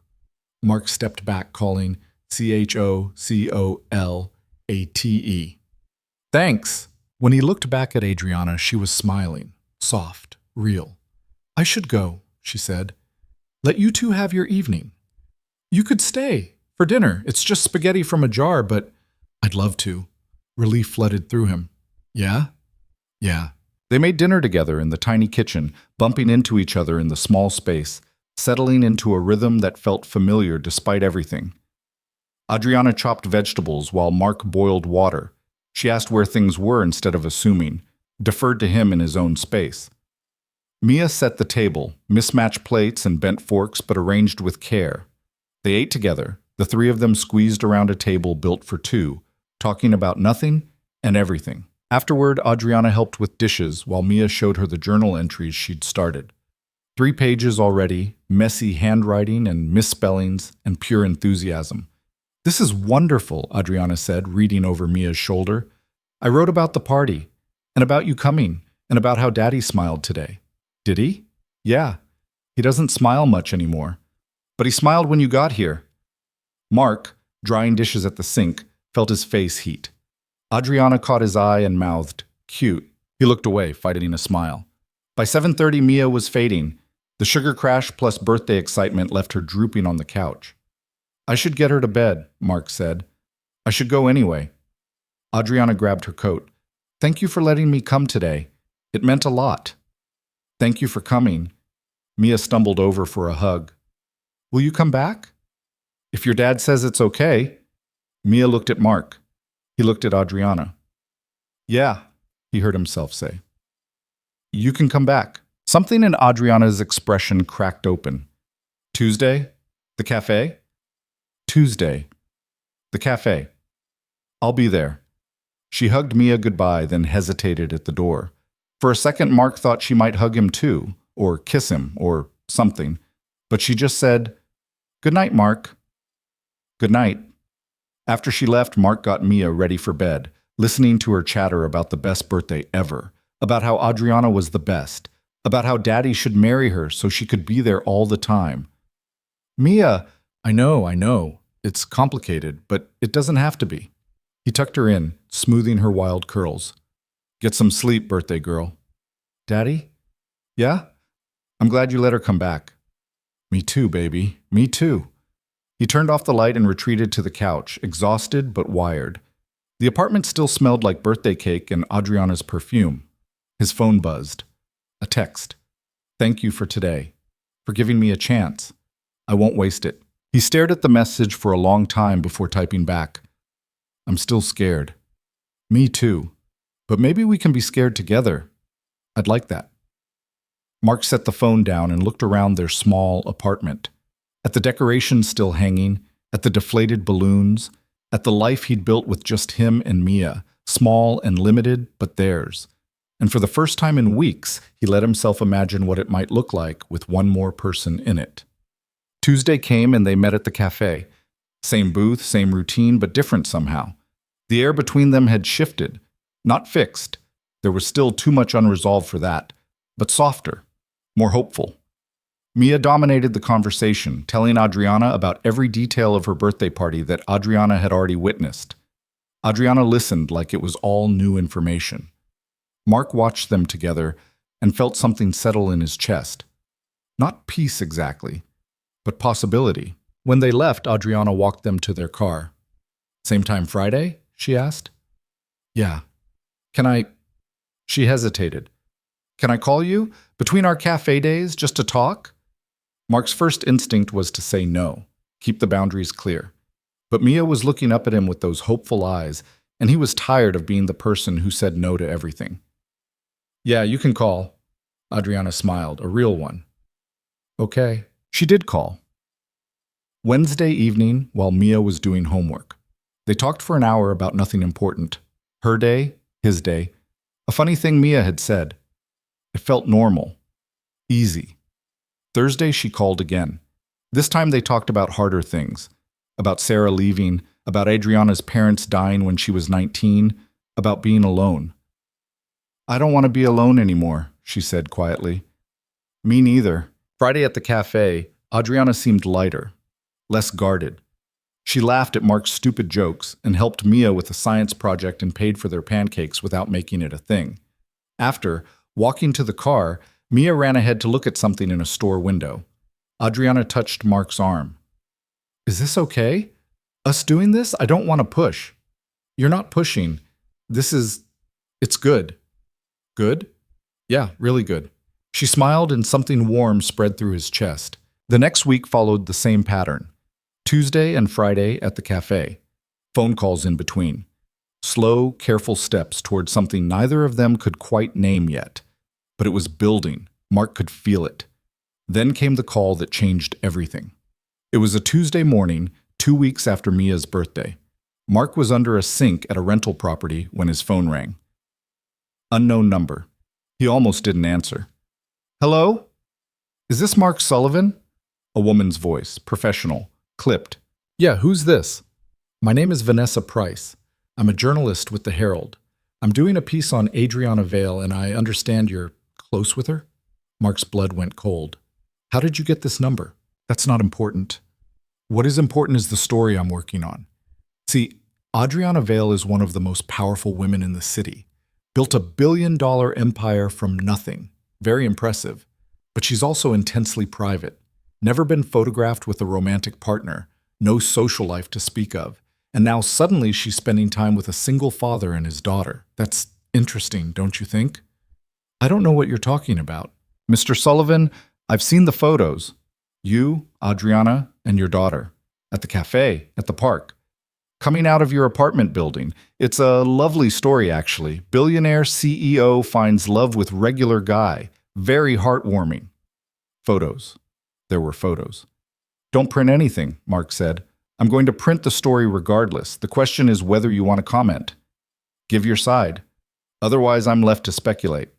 There's nothing to speculate about. We're friends. Friends who meet twice a week for months? Friends she spends birthdays with? Come on, Mr. Sullivan. I'm not stupid. Leave us alone. I'm just doing my job. The public has a right to know. Mark hung up. His hands were shaking. He tried to call Adriana. It went to voicemail. Tried again. Voicemail. Sent a text. We need to talk. Now. 30 seconds later, his phone rang. Adriana. What's wrong? Did you know there were photographers following us?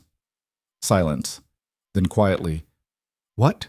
A journalist just called me, said she has photos of us together. She's writing a story.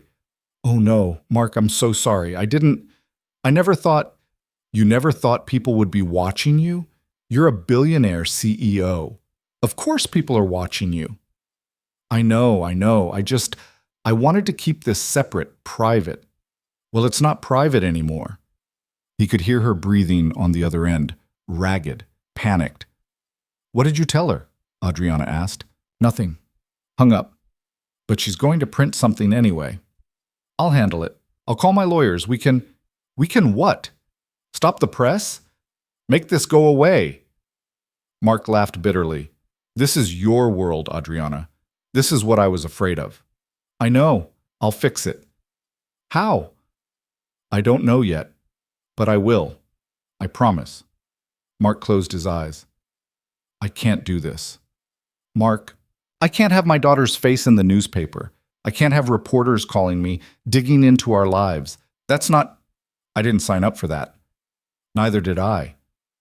But it comes with you, doesn't it? The attention, the scrutiny. That's the package deal. I'll make a statement. Say we're just friends. Get them to back off. And what happens next time? And the time after that? How long before they're camped outside Mia's school? Adriana was crying now. He could hear it. I don't know, she whispered. I don't know. But please don't end this because of them. Don't let them win. This isn't about winning or losing. This is about protecting my daughter. I want to protect her too, both of you. Just give me time to figure this out. Mark wanted to say yes, wanted to believe it could be fixed, but the truth was already settling in his gut like a stone. This was never going to work. Their worlds were too different. The gap was too wide, and he'd been a fool to think otherwise. I need to go, he said. Mark, please, I'll call you later. He hung up before she could respond. Stood there in a stranger's bathroom, sink half fixed, phone in his hand, and tried to figure out what the hell he was supposed to do now. Mark didn't finish fixing the sink. He packed up his tools, called the property manager with some excuse about needing a part he didn't have, and drove home in a daze. His phone kept buzzing, Adriana calling, texting. He ignored it all. When he picked Mia up from school that afternoon, she climbed into the car chattering about art class, about the painting she'd made, about whether they were seeing Adriana today. Not today, Mark said. Tomorrow? I don't know, baby. Something in his voice made her go quiet. She watched him with those too perceptive eyes as he drove, her painting clutched in her lap. Is something wrong? No, everything's fine. You sound like everything's not fine. He glanced at her in the rearview mirror. 7 years old and already she could read him like a book. Just some grown-up stuff, he said. Nothing for you to worry about.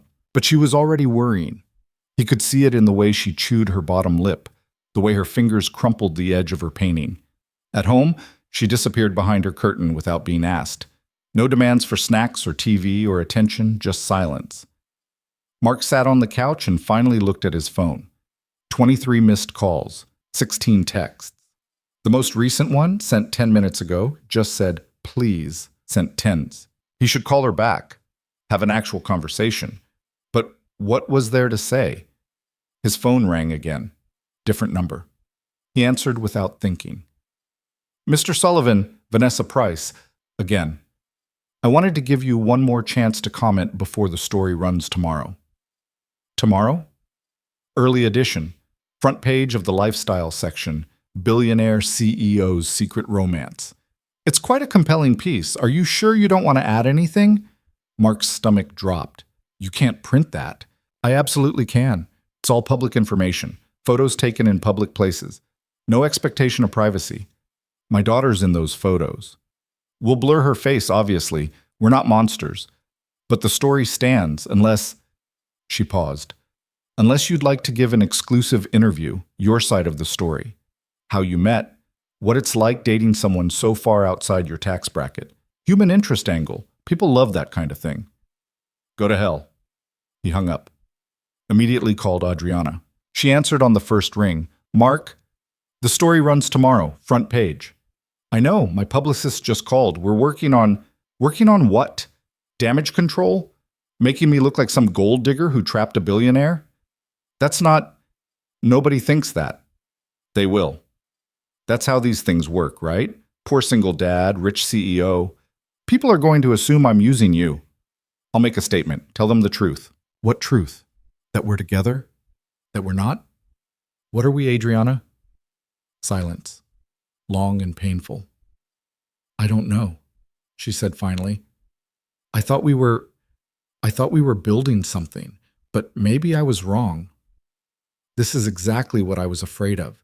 Your life bleeding into mine, cameras and journalists, and I never wanted this. I tried to keep it separate. Well, you failed. The words came out harsher than he meant them. He heard her sharp intake of breath. I know, she whispered. I know I failed. I'm sorry. Sorry doesn't fix this. Then what does? Tell me what to do and I'll do it. I don't know. He was shouting now, caught himself, lowered his voice. I don't know how to fix this. I don't know how to protect Mia from this circus. I don't know how to... How to what? How to be with you when being with you means dealing with all of this. Another silence. This one felt final. So that's it? Adriana asked. You're done? I don't know what I am. I just know I can't have photographers following my daughter. I can't have strangers writing about our lives like we're some entertainment. So you're choosing safety over us. I'm choosing my daughter over everything. That's what parents do. I would never hurt her, you know that.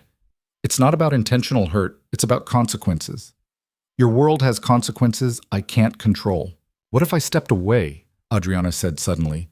What if I left the company? Completely.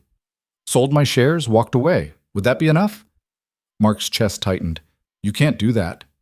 Why not? Because it's who you are. Because you built that company from nothing. Because... He struggled. Because I can't be the reason you give up your life. What if my life without you isn't worth living? Don't say that. Why? It's true. I was miserable before I met you, successful and wealthy and completely hollow. You and Mia, you filled something I didn't even know was empty. That's not fair. You can't put that on us. I'm not putting anything on you. I'm telling you how I feel. I love you, Mark. I love Mia. And if walking away from Veil Industries means I get to keep you both, I'll do it in a heartbeat. Mark closed his eyes. And what happens in 5 years when you realize what you gave up? When you resent us for it? That won't happen. You don't know that. Yes, I do. Because I've had 15 years of building empires and making money and being successful, and none of it made me as happy as pancakes with you and Mia at a shitty cafe. Despite everything, Mark almost smiled. It's not that shitty. It's objectively terrible. The coffee tastes like burnt socks. Yeah, well, it's our terrible cafe. Exactly. Ours. The word hung between them. Ours. Like they were a unit, like they belonged together. Mark wanted to believe it. Wanted it so badly, it hurt. I need time, he said, to think, to figure out what this means for Mia. How much time? I don't know. The story runs tomorrow, Mark.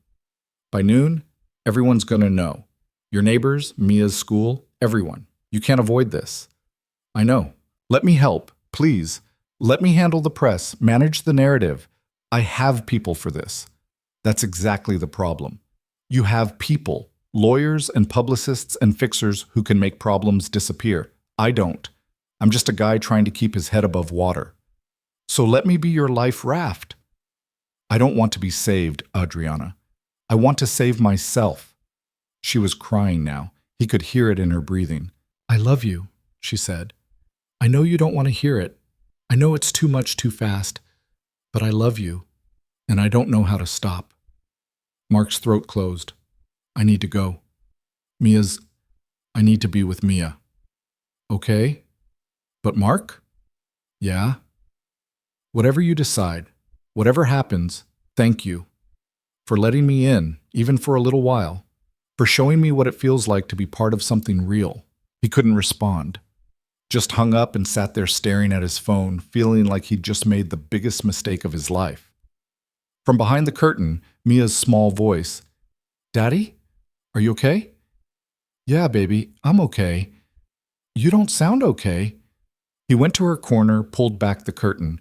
She was sitting on her bed, journal open in her lap, looking up at him with worried eyes. What's wrong? She asked. Nothing's wrong. Is it about Adriana? How did she always know? Mark sat on the edge of her bed.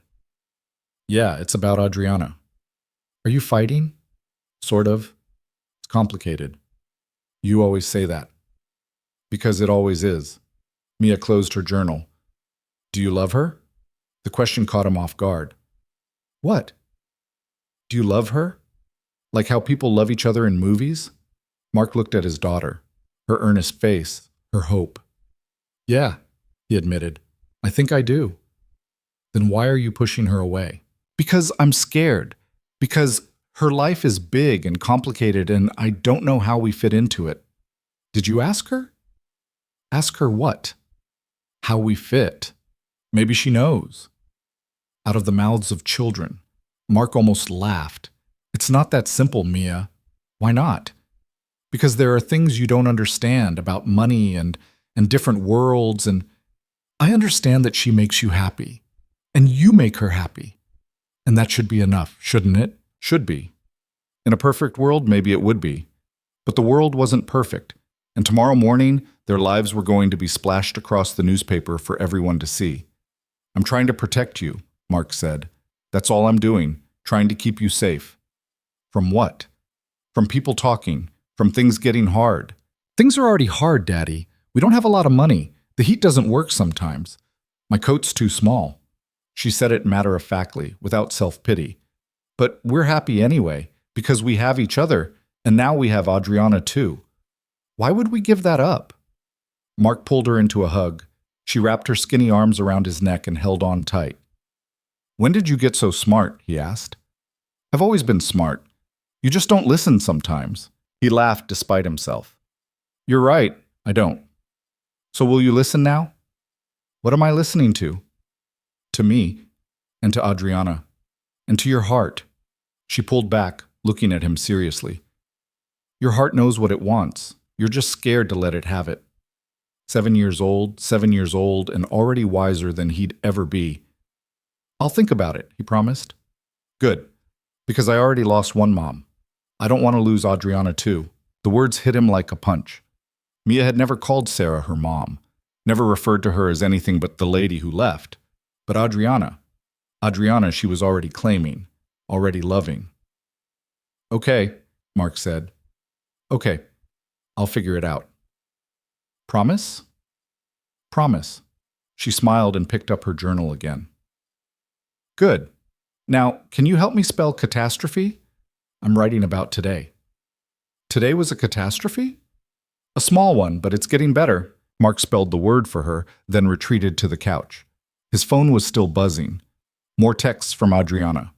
One from a number he didn't recognize. He opened it. A photo. Him and Adriana and Mia leaving the cafe. Grainy but clear enough. Mia's face was visible.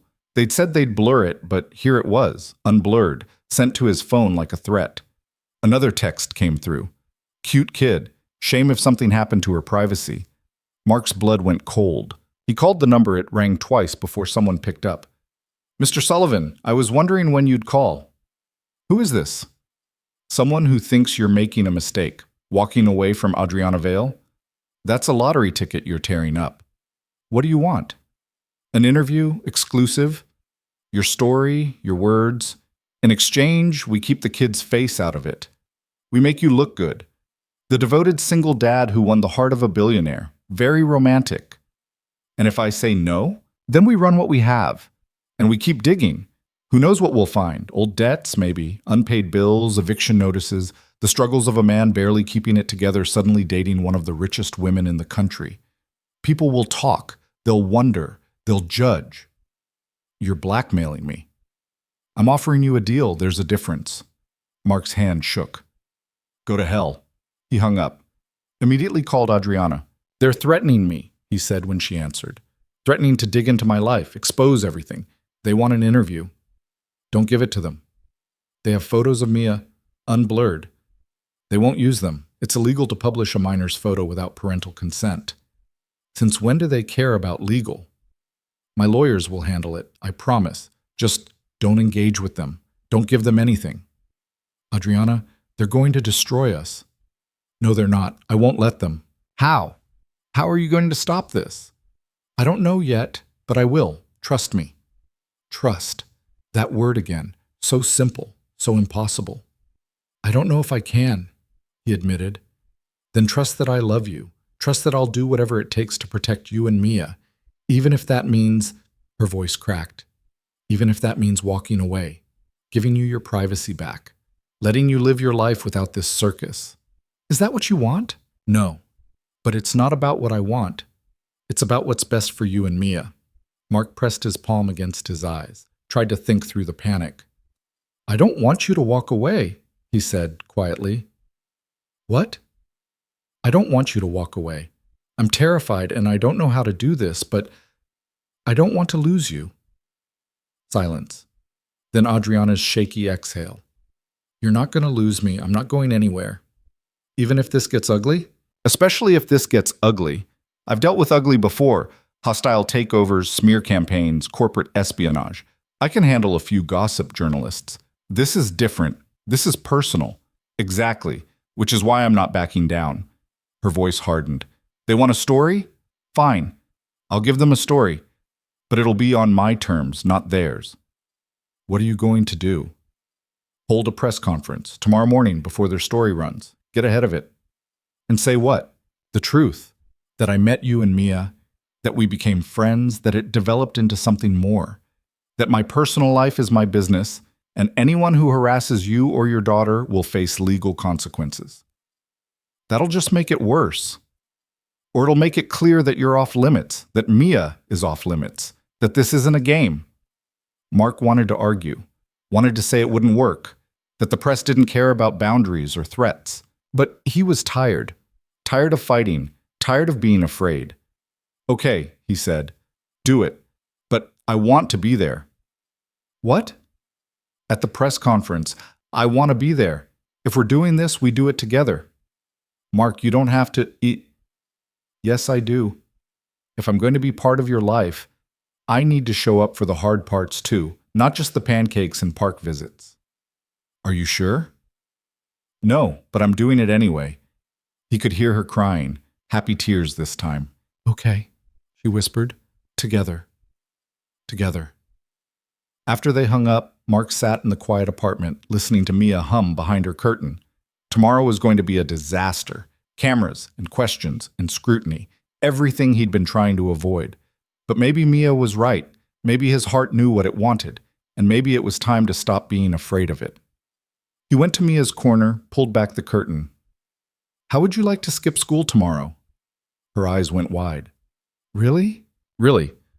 We're going to go with Adriana to do something important. What kind of important? The kind where we tell a bunch of people that we care about her, and she cares about us, and they can mind their own business. Mia grinned. Can I wear my sparkly dress?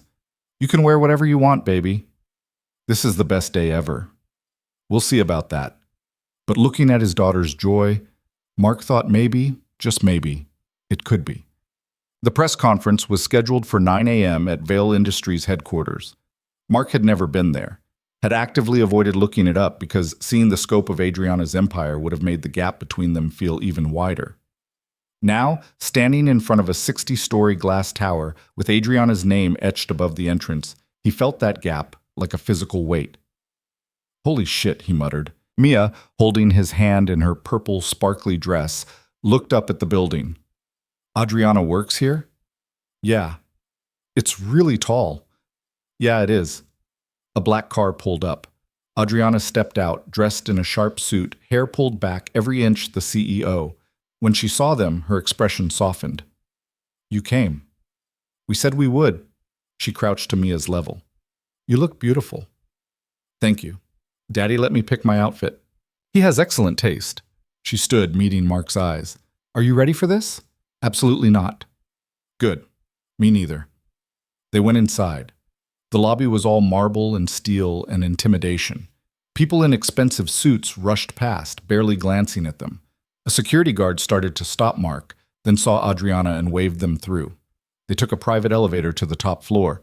Mia pressed every button until Mark stopped her. Adriana just smiled. I used to do that too, she said. Drove my assistant crazy. The doors opened to reveal a massive office suite. Floor-to-ceiling windows overlooking the entire city. Modern furniture that probably cost more than Mark's car. Photos on the walls. Adriana shaking hands with mayors, governors, people Mark vaguely recognized from the news. This is where you work? He asked. Most days, yeah. It's too much? I was going to say impressive, but yeah, also too much. A woman in her 40s appeared, tablet in hand, looking stressed. Ms. Vale, they're ready. Media's assembled in conference room A. We have CNN, local news, the Herald, business journals. It's a full house. Thank you, Patricia. Adriana turned to Mark. You don't have to do this. You can wait here. I can handle the questions. We're doing this together, remember? The questions are going to be invasive, personal. So we don't answer them. It's not that simple. Sure it is. Yes, no, and none of your business. 3 answers. We'll be fine. Adriana almost smiled. You make it sound easy. It won't be, but we'll survive it. Patricia cleared her throat. Ms. Vale, we really should. Give us a minute. Patricia disappeared. Adriana looked at Mia. Sweetheart, you're going to stay with Patricia during the press conference, okay? She'll take good care of you. I want to come with you. I know, but there are going to be a lot of cameras and noise. It won't be fun. Will people be mean to Daddy? Adriana hesitated. Some of them might ask hard questions. Then I should be there, to hold his hand. Mark's chest tightened. Mia, please, Daddy, I want to help. Adriana looked at Mark. He looked at Mia's determined little face. Okay, he said. But you stay right next to me, and if it gets too much, we leave. Deal? Deal. Patricia reappeared. Ms. Vale, we're ready. They walked down a long hallway. Mark could hear voices ahead, the murmur of conversation, the click of cameras being tested. Last chance to back out, Adriana said. Not backing out. Okay? She took a deep breath. Then let's go face the wolves. The conference room was packed, cameras everywhere, reporters with recorders, photographers jockeying for position. When they walked in, the room went silent, then exploded with camera clicks. Mark's instinct was to grab Mia and run, but Adriana's hand found his, squeezed once, and kept walking. They sat at a long table at the front. Microphones set up, lights bright enough to hurt. Mark felt like an animal in a zoo. Adriana spoke first. Thank you all for coming. I'm going to make a brief statement, then I'll take limited questions. Please note that anything regarding my personal life beyond what I choose to share is off limits. Anyone who violates that will be removed. She paused, looked at Mark, then at the cameras. 3 months ago, I met Mark Sullivan and his daughter Mia at a cafe. I was having a difficult day. They showed me kindness. We became friends. Over time, that friendship developed into something more. I'm not going to define it or label it or turn it into a soundbite for your amusement. What I will say is that Mark and Mia have brought more joy into my life than I've experienced in years. They've reminded me what matters, and I will not tolerate any intrusion into their privacy. Mia is 7 years old. She deserves to be a child without cameras following her. Mark deserves to live his life without harassment. I'm making this statement to set the record straight and to make clear that anyone who crosses the line will face legal action. That's all I have to say. Immediately, hands shot up, voices shouting over each other. Ms. Vale, is this a serious relationship? Mark, how does it feel dating a billionaire? Are you planning to get married? Have you met each other's families? Adriana pointed to a reporter in the front. One question. Vanessa Price, the Herald. Mark, what do you say to people who think you're using Miss Vale for her money? Mark's jaw tightened. Adriana started to intervene, but he spoke first. I'd say they don't know what they're talking about. I didn't know who Adriana was when we met. I just knew she was sad and my daughter wanted to help.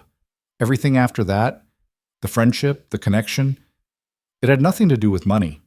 It still doesn't. But surely the financial disparity doesn't matter, Mark interrupted. Not to me. Not to Mia.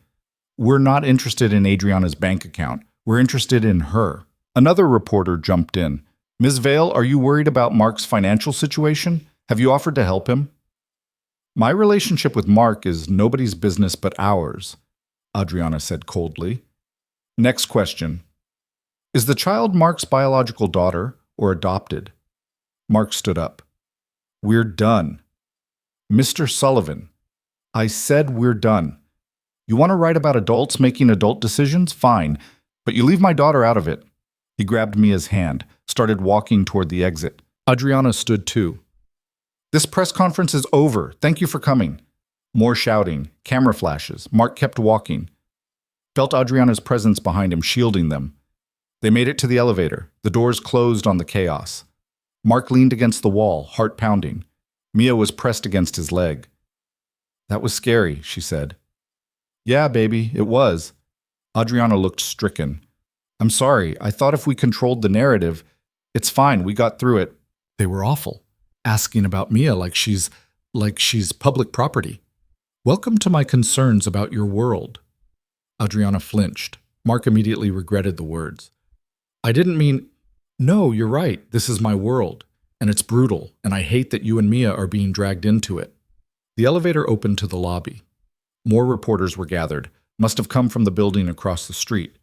Ms. Vale, one more question. No comment, Adriana said sharply. Security appeared, forming a barrier. They made it to Adriana's car. Climbed in. The driver pulled away from the curb as cameras pressed against the windows. Mia was shaking. Mark pulled her onto his lap.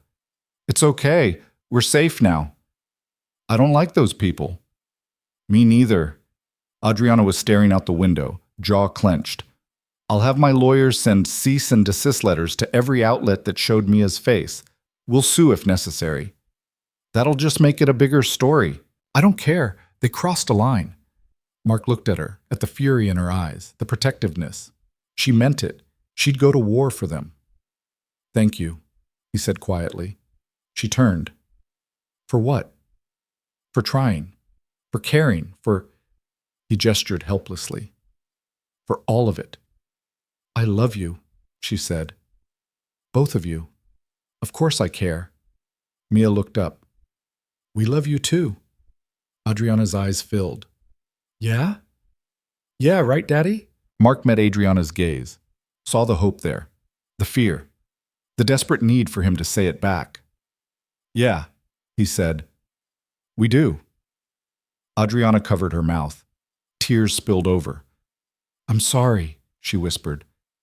I'm so sorry for all of this. Stop apologizing. We're in this now, together, like we said. Even after that disaster? Even after. The car drove them to Mark's apartment. Reporters were already camped outside. Not many, just 2 or 3, but enough to make Mark's stomach drop. We can go to my place, Adriana offered. It's more secure. Your place? I have a penthouse. It's downtown, security, doorman, the works. No one gets in without clearance. Mark looked at their building, at the reporters with cameras, at Mia, still trembling slightly. Okay, just for tonight, until this dies down. Okay. They drove to a building that made Vale Industries look modest, all glass and steel and money. The kind of place Mark had seen in movies but never imagined entering. The doorman greeted Adriana by name. Security waved them through without question. They took an elevator that required a key card, traveling to the top floor in silence. The doors opened directly into Adriana's penthouse. Mark stepped out and stopped. The space was massive, open concept, floor-to-ceiling windows showing the entire city skyline, modern furniture that looked uncomfortable and expensive, art on the walls that was probably worth more than Mark's entire life. Holy shit, he breathed. Mia's eyes were huge. You live here? I do. Make yourself at home. Make yourself at home. In a space that felt like a museum. Mark stood awkwardly in the entryway while Mia wandered, touching things carefully like they might break. Adriana watched them with an unreadable expression. It's too much, isn't it? She said. It's different. I can see you hating it. I don't hate it. I don't know how to exist in a place like this. You exist the same way you exist anywhere. You sit, you breathe, you live. It doesn't feel like a place for living. It feels like a place for existing between meetings. Adriana's face fell. You're right. It is. I bought it 5 years ago because it was expected. A CEO with a penthouse. But it's never felt like home. Then why stay? Because I didn't have anywhere else to go. The words hung heavy. Mia called from across the room. Adriana, can I look at your books? Of course, sweetheart. She disappeared. Mark and Adriana stood alone in the cavernous space. I can't live here, Mark said. I know that's not what you're asking, but I need to say it. This isn't me. I know. And I can't ask you to give this up. You're not asking. I'm offering. Adriana, I mean it. I'll sell it. Buy something smaller, something that feels like a home. You can't just upend your entire life for us. Watch me. She crossed to him, stood close enough that he could smell her perfume. I've been living half a life for 15 years, she said. Building things, making money, climbing ladders that don't lead anywhere. I'm tired, Mark. I'm tired of pretending this is enough. And I'm tired of being alone in a penthouse that costs more than most people make in a lifetime, but doesn't have a single photo on the walls or a dish in the sink, or any sign that a human being actually lives here. So what do you want? I want mess. I want dishes in the sink and toys on the floor and a life that looks lived in. I want Tuesday pancakes and homework help and birthday parties in small apartments. I want you and Mia. That's what I want. Mark searched her face, looking for doubt, for hesitation, for any sign this was temporary insanity. He found none. You're serious, completely. You'll resent it eventually, the downsizing, the change. Or I'll finally be happy. He wanted to believe her, wanted it so badly it hurt. What about the company? He asked. I'll hire a CEO, stay on the board but step back from day-to-day operations. I built Veil Industries. I can rebuild myself too. That's a huge risk. So is loving someone. But I'm doing it anyway. Mark closed his eyes, tried to think past the fear, past the voice in his head screaming that this wouldn't work, couldn't work. I'm terrified, he admitted. Me too. What if we fail? What if we don't? He opened his eyes, looked at her, really looked. She was standing there, vulnerable and certain, offering him everything. All he had to do was be brave enough to take it. Okay, he said. Okay? Okay. Let's try. Really try. No more pulling away when things get hard. No more running. Adriana's smile was blinding. Really? Really? She kissed him, right there in her empty, expensive penthouse. Kissed him like he was the answer to a question she'd been asking her whole life. When they pulled apart, Mia was standing across the room, grinning. Finally, she said. They both laughed, and for the first time in weeks, Mark felt something like hope. The first week was chaos. The Herald ran their story anyway, front page exactly as threatened. Billionaire CEO's secret romance with single father, accompanied by photos of them at the cafe, at the park, leaving Mark's apartment building. Mia's face was blurred, but barely. You could still see her purple coat, her wild curls. Other outlets picked it up. Cable news ran segments. Opinion pieces appeared online debating whether Adriana was slumming it or Mark was a gold digger. The comment sections were brutal. Mark made the mistake of reading them once. Never again. Adriana's lawyers sent cease and desist letters to 14 different publications. 3 ignored them. Those got sued. The rest backed off, but the damage was done. Their relationship was public knowledge now. Fair game. Mark couldn't go to the grocery store without someone recognizing him. Couldn't pick Mia up from school without parents whispering. His phone rang constantly. Reporters, old acquaintances crawling out of the woodwork, people wanting money or interviews or just to tell him what they thought about his life choices. He changed his number, twice. Mia handled it better than he did. She drew pictures of reporters as monsters and taped them to her wall. Made up songs about cameras. Treated the whole thing like an adventure instead of an invasion. They're just curious, she said when Mark complained about a photographer following them to the library.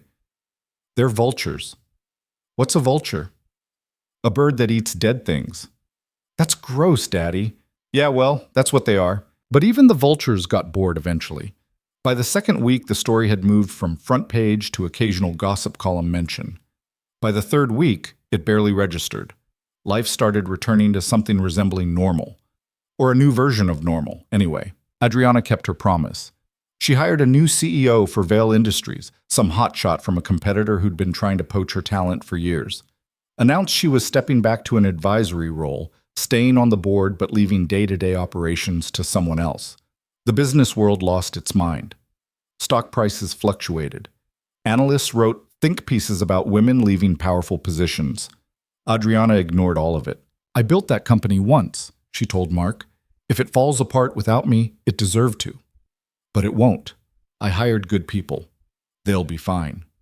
She sold the penthouse, listed it on a Tuesday, had 3 offers by Friday, closed within a month.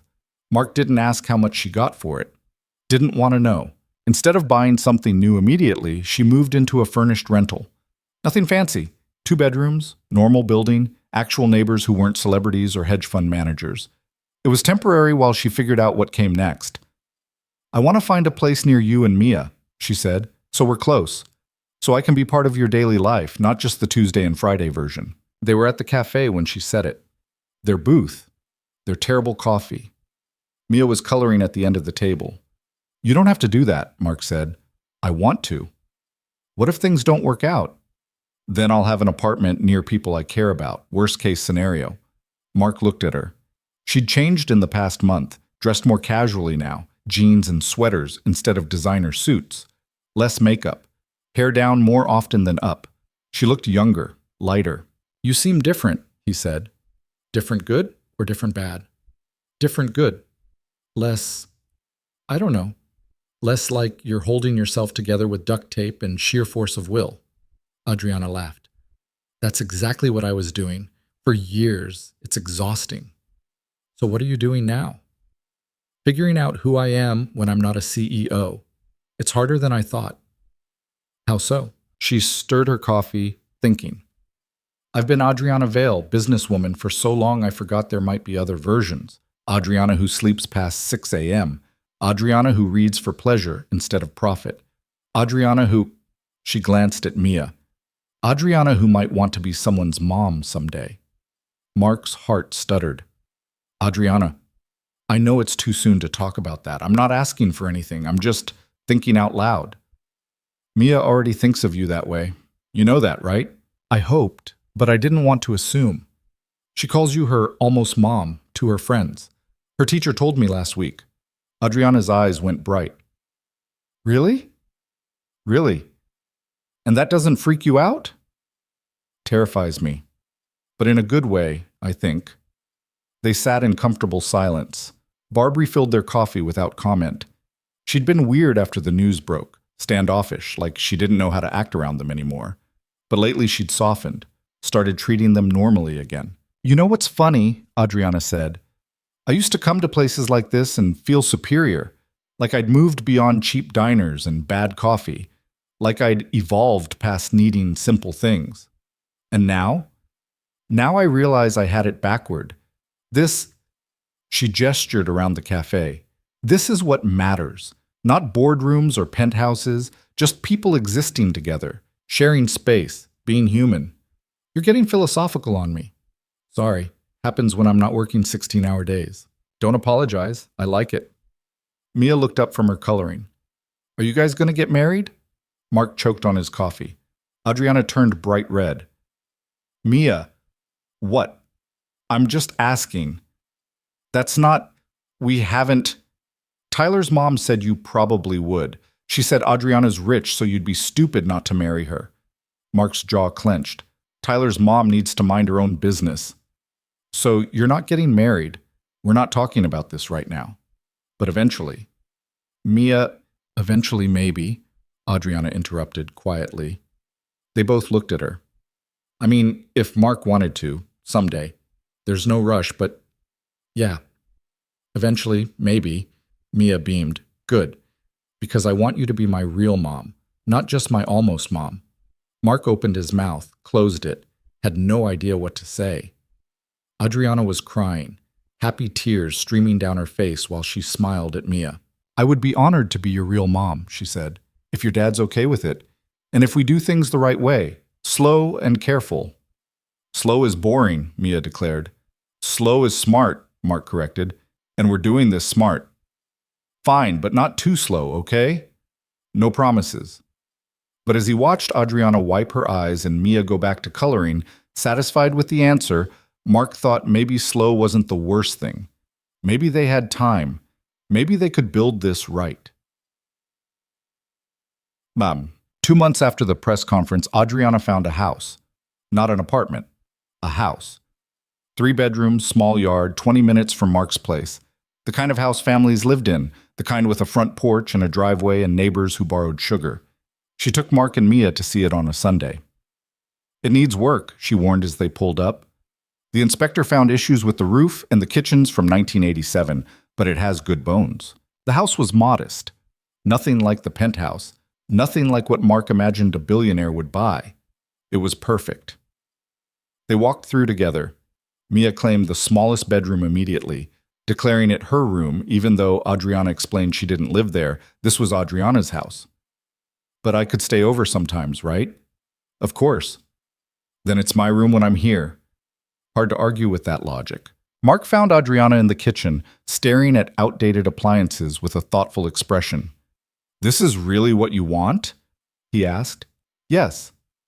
"You could buy something nicer, something that doesn't need a new roof." "I don't want nicer. I want this. A house where Mia can stay over, where you can come for dinner, where we can—" She paused. "Where we can build something." "You're really doing this, the whole domestic thing. I'm really doing this." Mark leaned against the counter. "You know it's not always great, right? Houses need maintenance. Things break. It's expensive and frustrating and I can't wait," Adriana interrupted. "I can't wait to deal with a leaky faucet or a broken dishwasher or whatever normal problems normal people have. I've had 15 years of problems that required lawyers and PR teams and hostile negotiations. Give me a leaky faucet any day." "You say that now." "I'll say it then too." From the other room, Mia called, "Adriana, does this house have a backyard?" "It does. Small one." "Can we get a dog?" Mark and Adriana looked at each other. "Don't look at me," Mark said. "This is your house." "Our house," Adriana corrected. "Eventually, if you want it to be." "Adriana, I'm not proposing, I'm just putting it out there.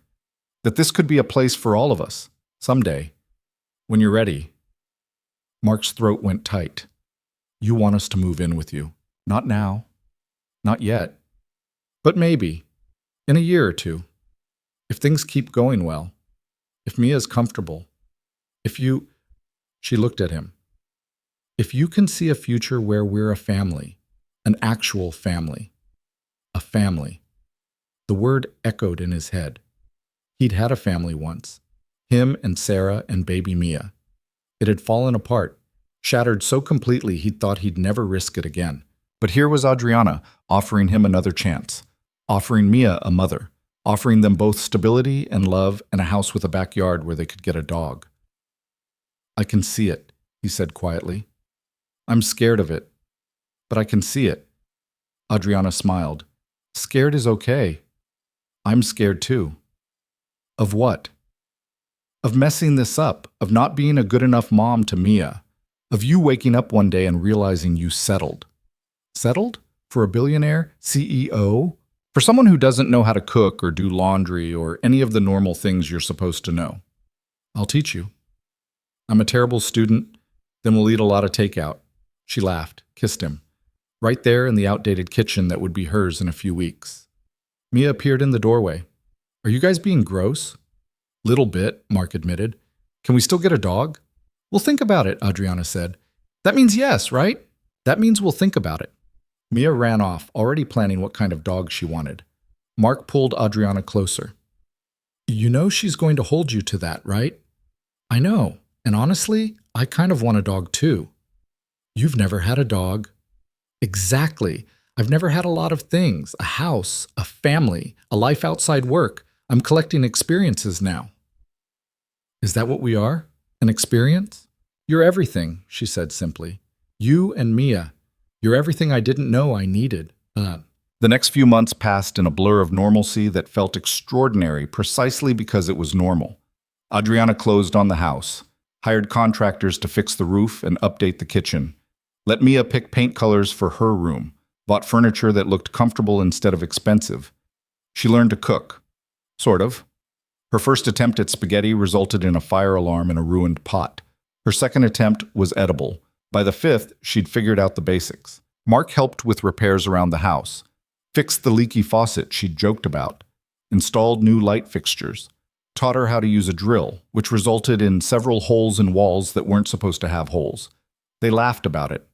That was the best part. They could laugh.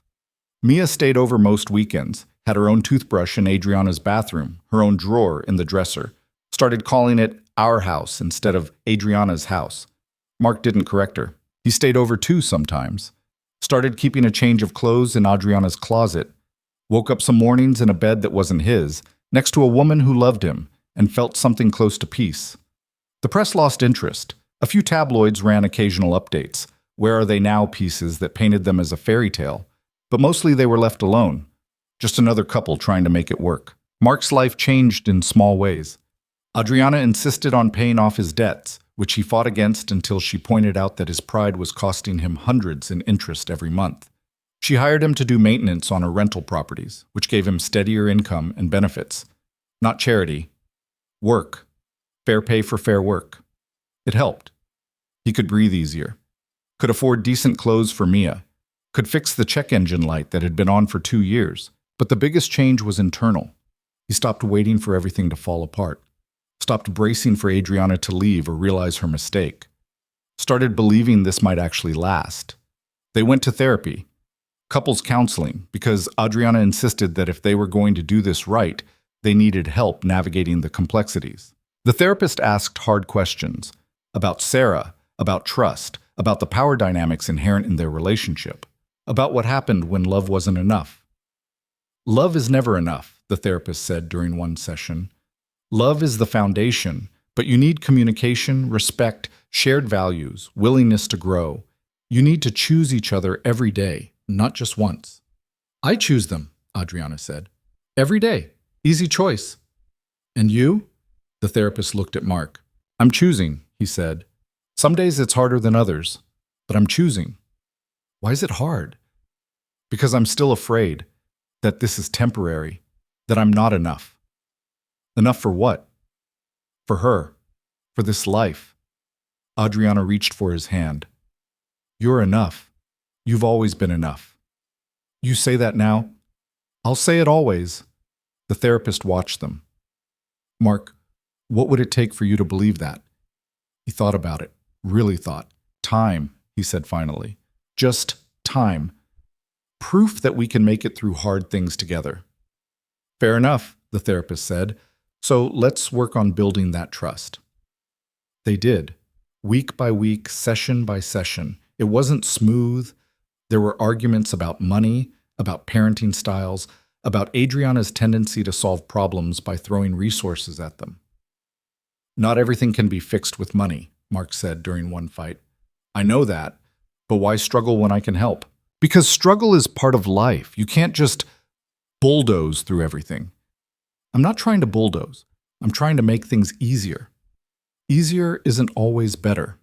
They fought about his pride, her guilt, the ways their different backgrounds colored every interaction. But they also learned, compromised, found middle ground. Adriana stopped trying to fix everything. Mark stopped refusing all help. They met somewhere in between. 6 months after Adriana bought the house, she sat Mark and Mia down in their living room. I want to talk to you both about something, she said. Mia looked up from her homework. Mark set down his coffee. Okay, he said cautiously. Adriana took a breath. I want to adopt Mia, legally, if that's something you both want. Silence. Mia's eyes went huge. Really? Really? I want to be your mom. Not just the person who helps with homework and takes you to the park. Your actual mom. Legally, officially, forever. What about my other mom? The question was complicated. Sarah had never officially terminated her parental rights, had never been involved enough to need to. We'd have to contact her, Mark said. Ask her to sign off. And if she says no, then we figure something else out. But I don't think she'll say no, baby. She's been gone for 3 years. I don't think she wants to be your mom anymore. It hurt to say. Hurt worse, knowing it was true. Mia looked at Adriana. If you adopt me, you can't leave. You know that, right?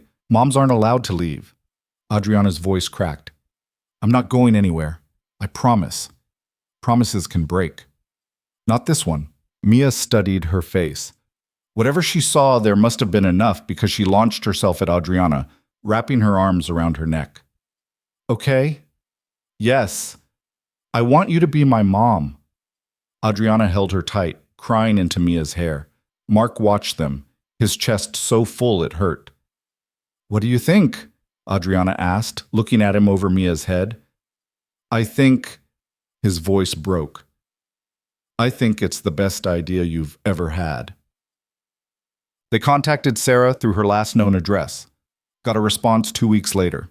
A single page, signed and notarized, terminating her parental rights. No explanation, no apology, just a signature. Mark stared at it for a long time, feeling nothing. Sarah had made her choice years ago. This was just paperwork. You okay? Adriana asked. Yeah, this doesn't change anything. She's been gone. Now it's just official. I'm sorry. Don't be. It's good. It means we can move forward. The adoption process took months. Background checks, home visits, interviews with social workers. They scrutinized everything. Adriana's wealth, Mark's financial history, their relationship timeline. But in the end, the judge approved it. They stood in a courtroom on a Tuesday morning, fitting somehow, and listened as the judge declared Adriana legally Mia's mother. Mia wore her purple sparkly dress. Adriana wore jeans and a sweater. Mark wore his least wrinkled shirt. Congratulations, the judge said. You're officially a family. A family. They celebrated at the cafe. Their booth, their terrible coffee, pancakes with chocolate chips. Barb brought out a cake she'd bought herself. On the house, she said gruffly. Don't make a big thing out of it. They ate cake and laughed, and Mia talked nonstop about having a real mom, a forever mom. A mom who couldn't leave even if she wanted to. Mark watched Adriana listen to his daughter, their daughter, with absolute attention. Watched her wipe chocolate off Mia's face. Watched her be exactly what Mia needed. Thank you, he said quietly. For what? For being brave enough to want this. To choose us. I should be thanking you. For letting me in, for trusting me with her. With both of us, Mark corrected. Adriana smiled. With both of you. That night, after Mia was asleep in her room at Adriana's house, Mark and Adriana sat on the back porch. I've been thinking, Adriana said. Dangerous. I want you to move in, officially. Not just keeping clothes in my closet. Actually, move in. You and Mia. Make this your home too. Mark had been expecting this. Had been thinking about it himself. What about my apartment? Sublet it, or we keep it as backup. I don't care. I want us to be a real family. Under one roof. Mia would love that. And you? Mark looked at the house. At the yard where they'd eventually get the dog Mia kept asking about. At the life they were building together. Yeah, he said. I'd love that too. Really? Really? But what? He pulled a small box from his pocket, opened it. A ring, simple, nothing flashy, the kind that cost 3 months of careful saving. Adriana stared at it. I know you probably have opinions about proposals, Mark said, about how they should be romantic or dramatic or whatever.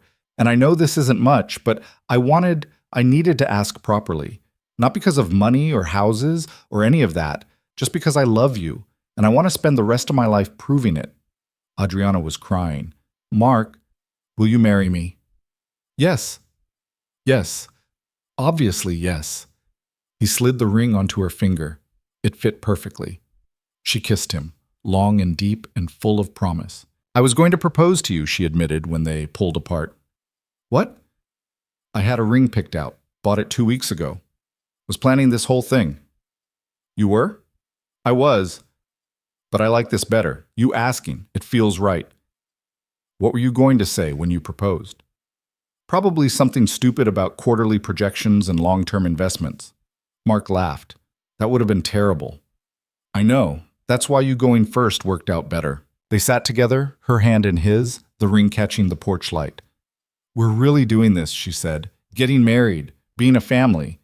Yeah, we are. I'm terrified. Me too. But good terrified? The best kind. They got married 3 months later. Small ceremony, just close friends and Mia. No press, no photographers, no circus. The cafe owner let them use the space. Barb insisted, actually. closed down for an afternoon and helped them decorate. Streamers and flowers and the same crooked banner from Mia's birthday party. Mia was the flower girl and the ring bearer, insisting she could do both jobs. She wore her purple sparkly dress and took her duties seriously, walking down the aisle with exaggerated care.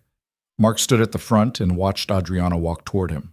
She wore a simple white dress, nothing designer or expensive. Hair down, minimal makeup, looking exactly like herself. The ceremony was short. They'd written their own vows. Adriana went first. "I didn't believe in love," she said. "Not really. I thought it was something people said when they meant compatibility or convenience.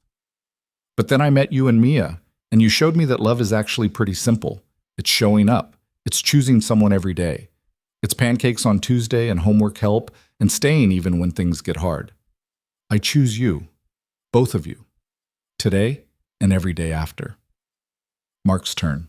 "I spent a long time thinking I wasn't enough, that my life was too small, too limited, too broken. You taught me that enough is subjective, that a small life lived with people you love is bigger than any empire. You didn't save me. I don't need saving, but you did remind me that I'm allowed to want more, to hope for more, to build something beautiful even when I'm scared. I love you. I'll keep loving you. That's my promise." They exchanged rings, kissed, became officially, legally, permanently a family. The reception was exactly what they'd wanted. Cheap wine, grocery store cake, music from someone's phone speaker, dancing in the cafe where it all started. Mark danced with Mia first, spun her around until she shrieked with laughter. Then with Adriana. Slow and close, her head on his shoulder. "We did it," she whispered. "Yeah, we did." "Any regrets?" "Not a single one." "Liar. You regret the burgundy tie I made you wear." "Okay, one regret. The tie is terrible." She laughed. "I'll buy you a better one." "With what money?" "Oh, I still have some laying around." They swayed together, surrounded by the few people who mattered. Mia was teaching Barb some complicated hand-clapping game. Friends were drinking cheap wine and eating cake. It wasn't glamorous. Wasn't the kind of wedding Adriana could have had if she'd wanted.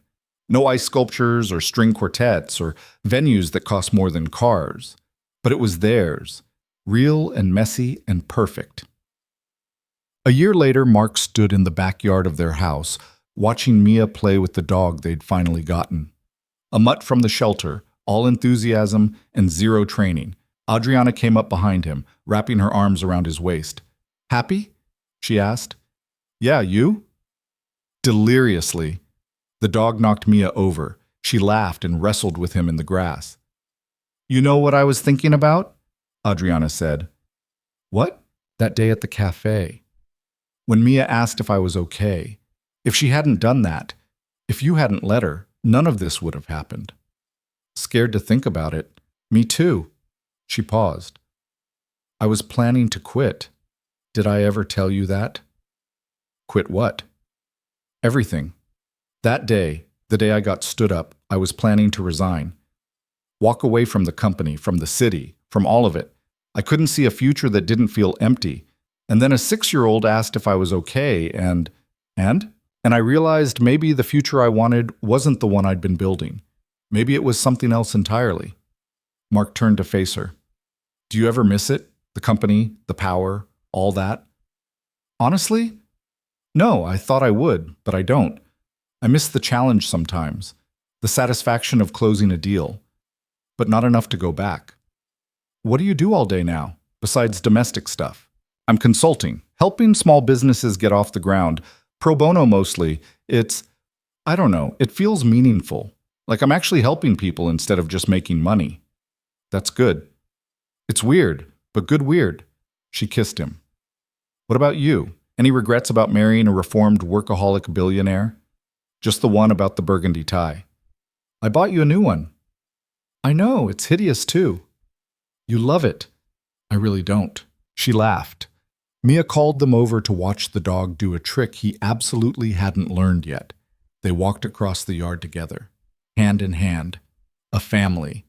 And Mark thought about how none of this made sense on paper. The single dad and the CEO, the struggling mechanic and the billionaire, the gap between their worlds that should have been insurmountable.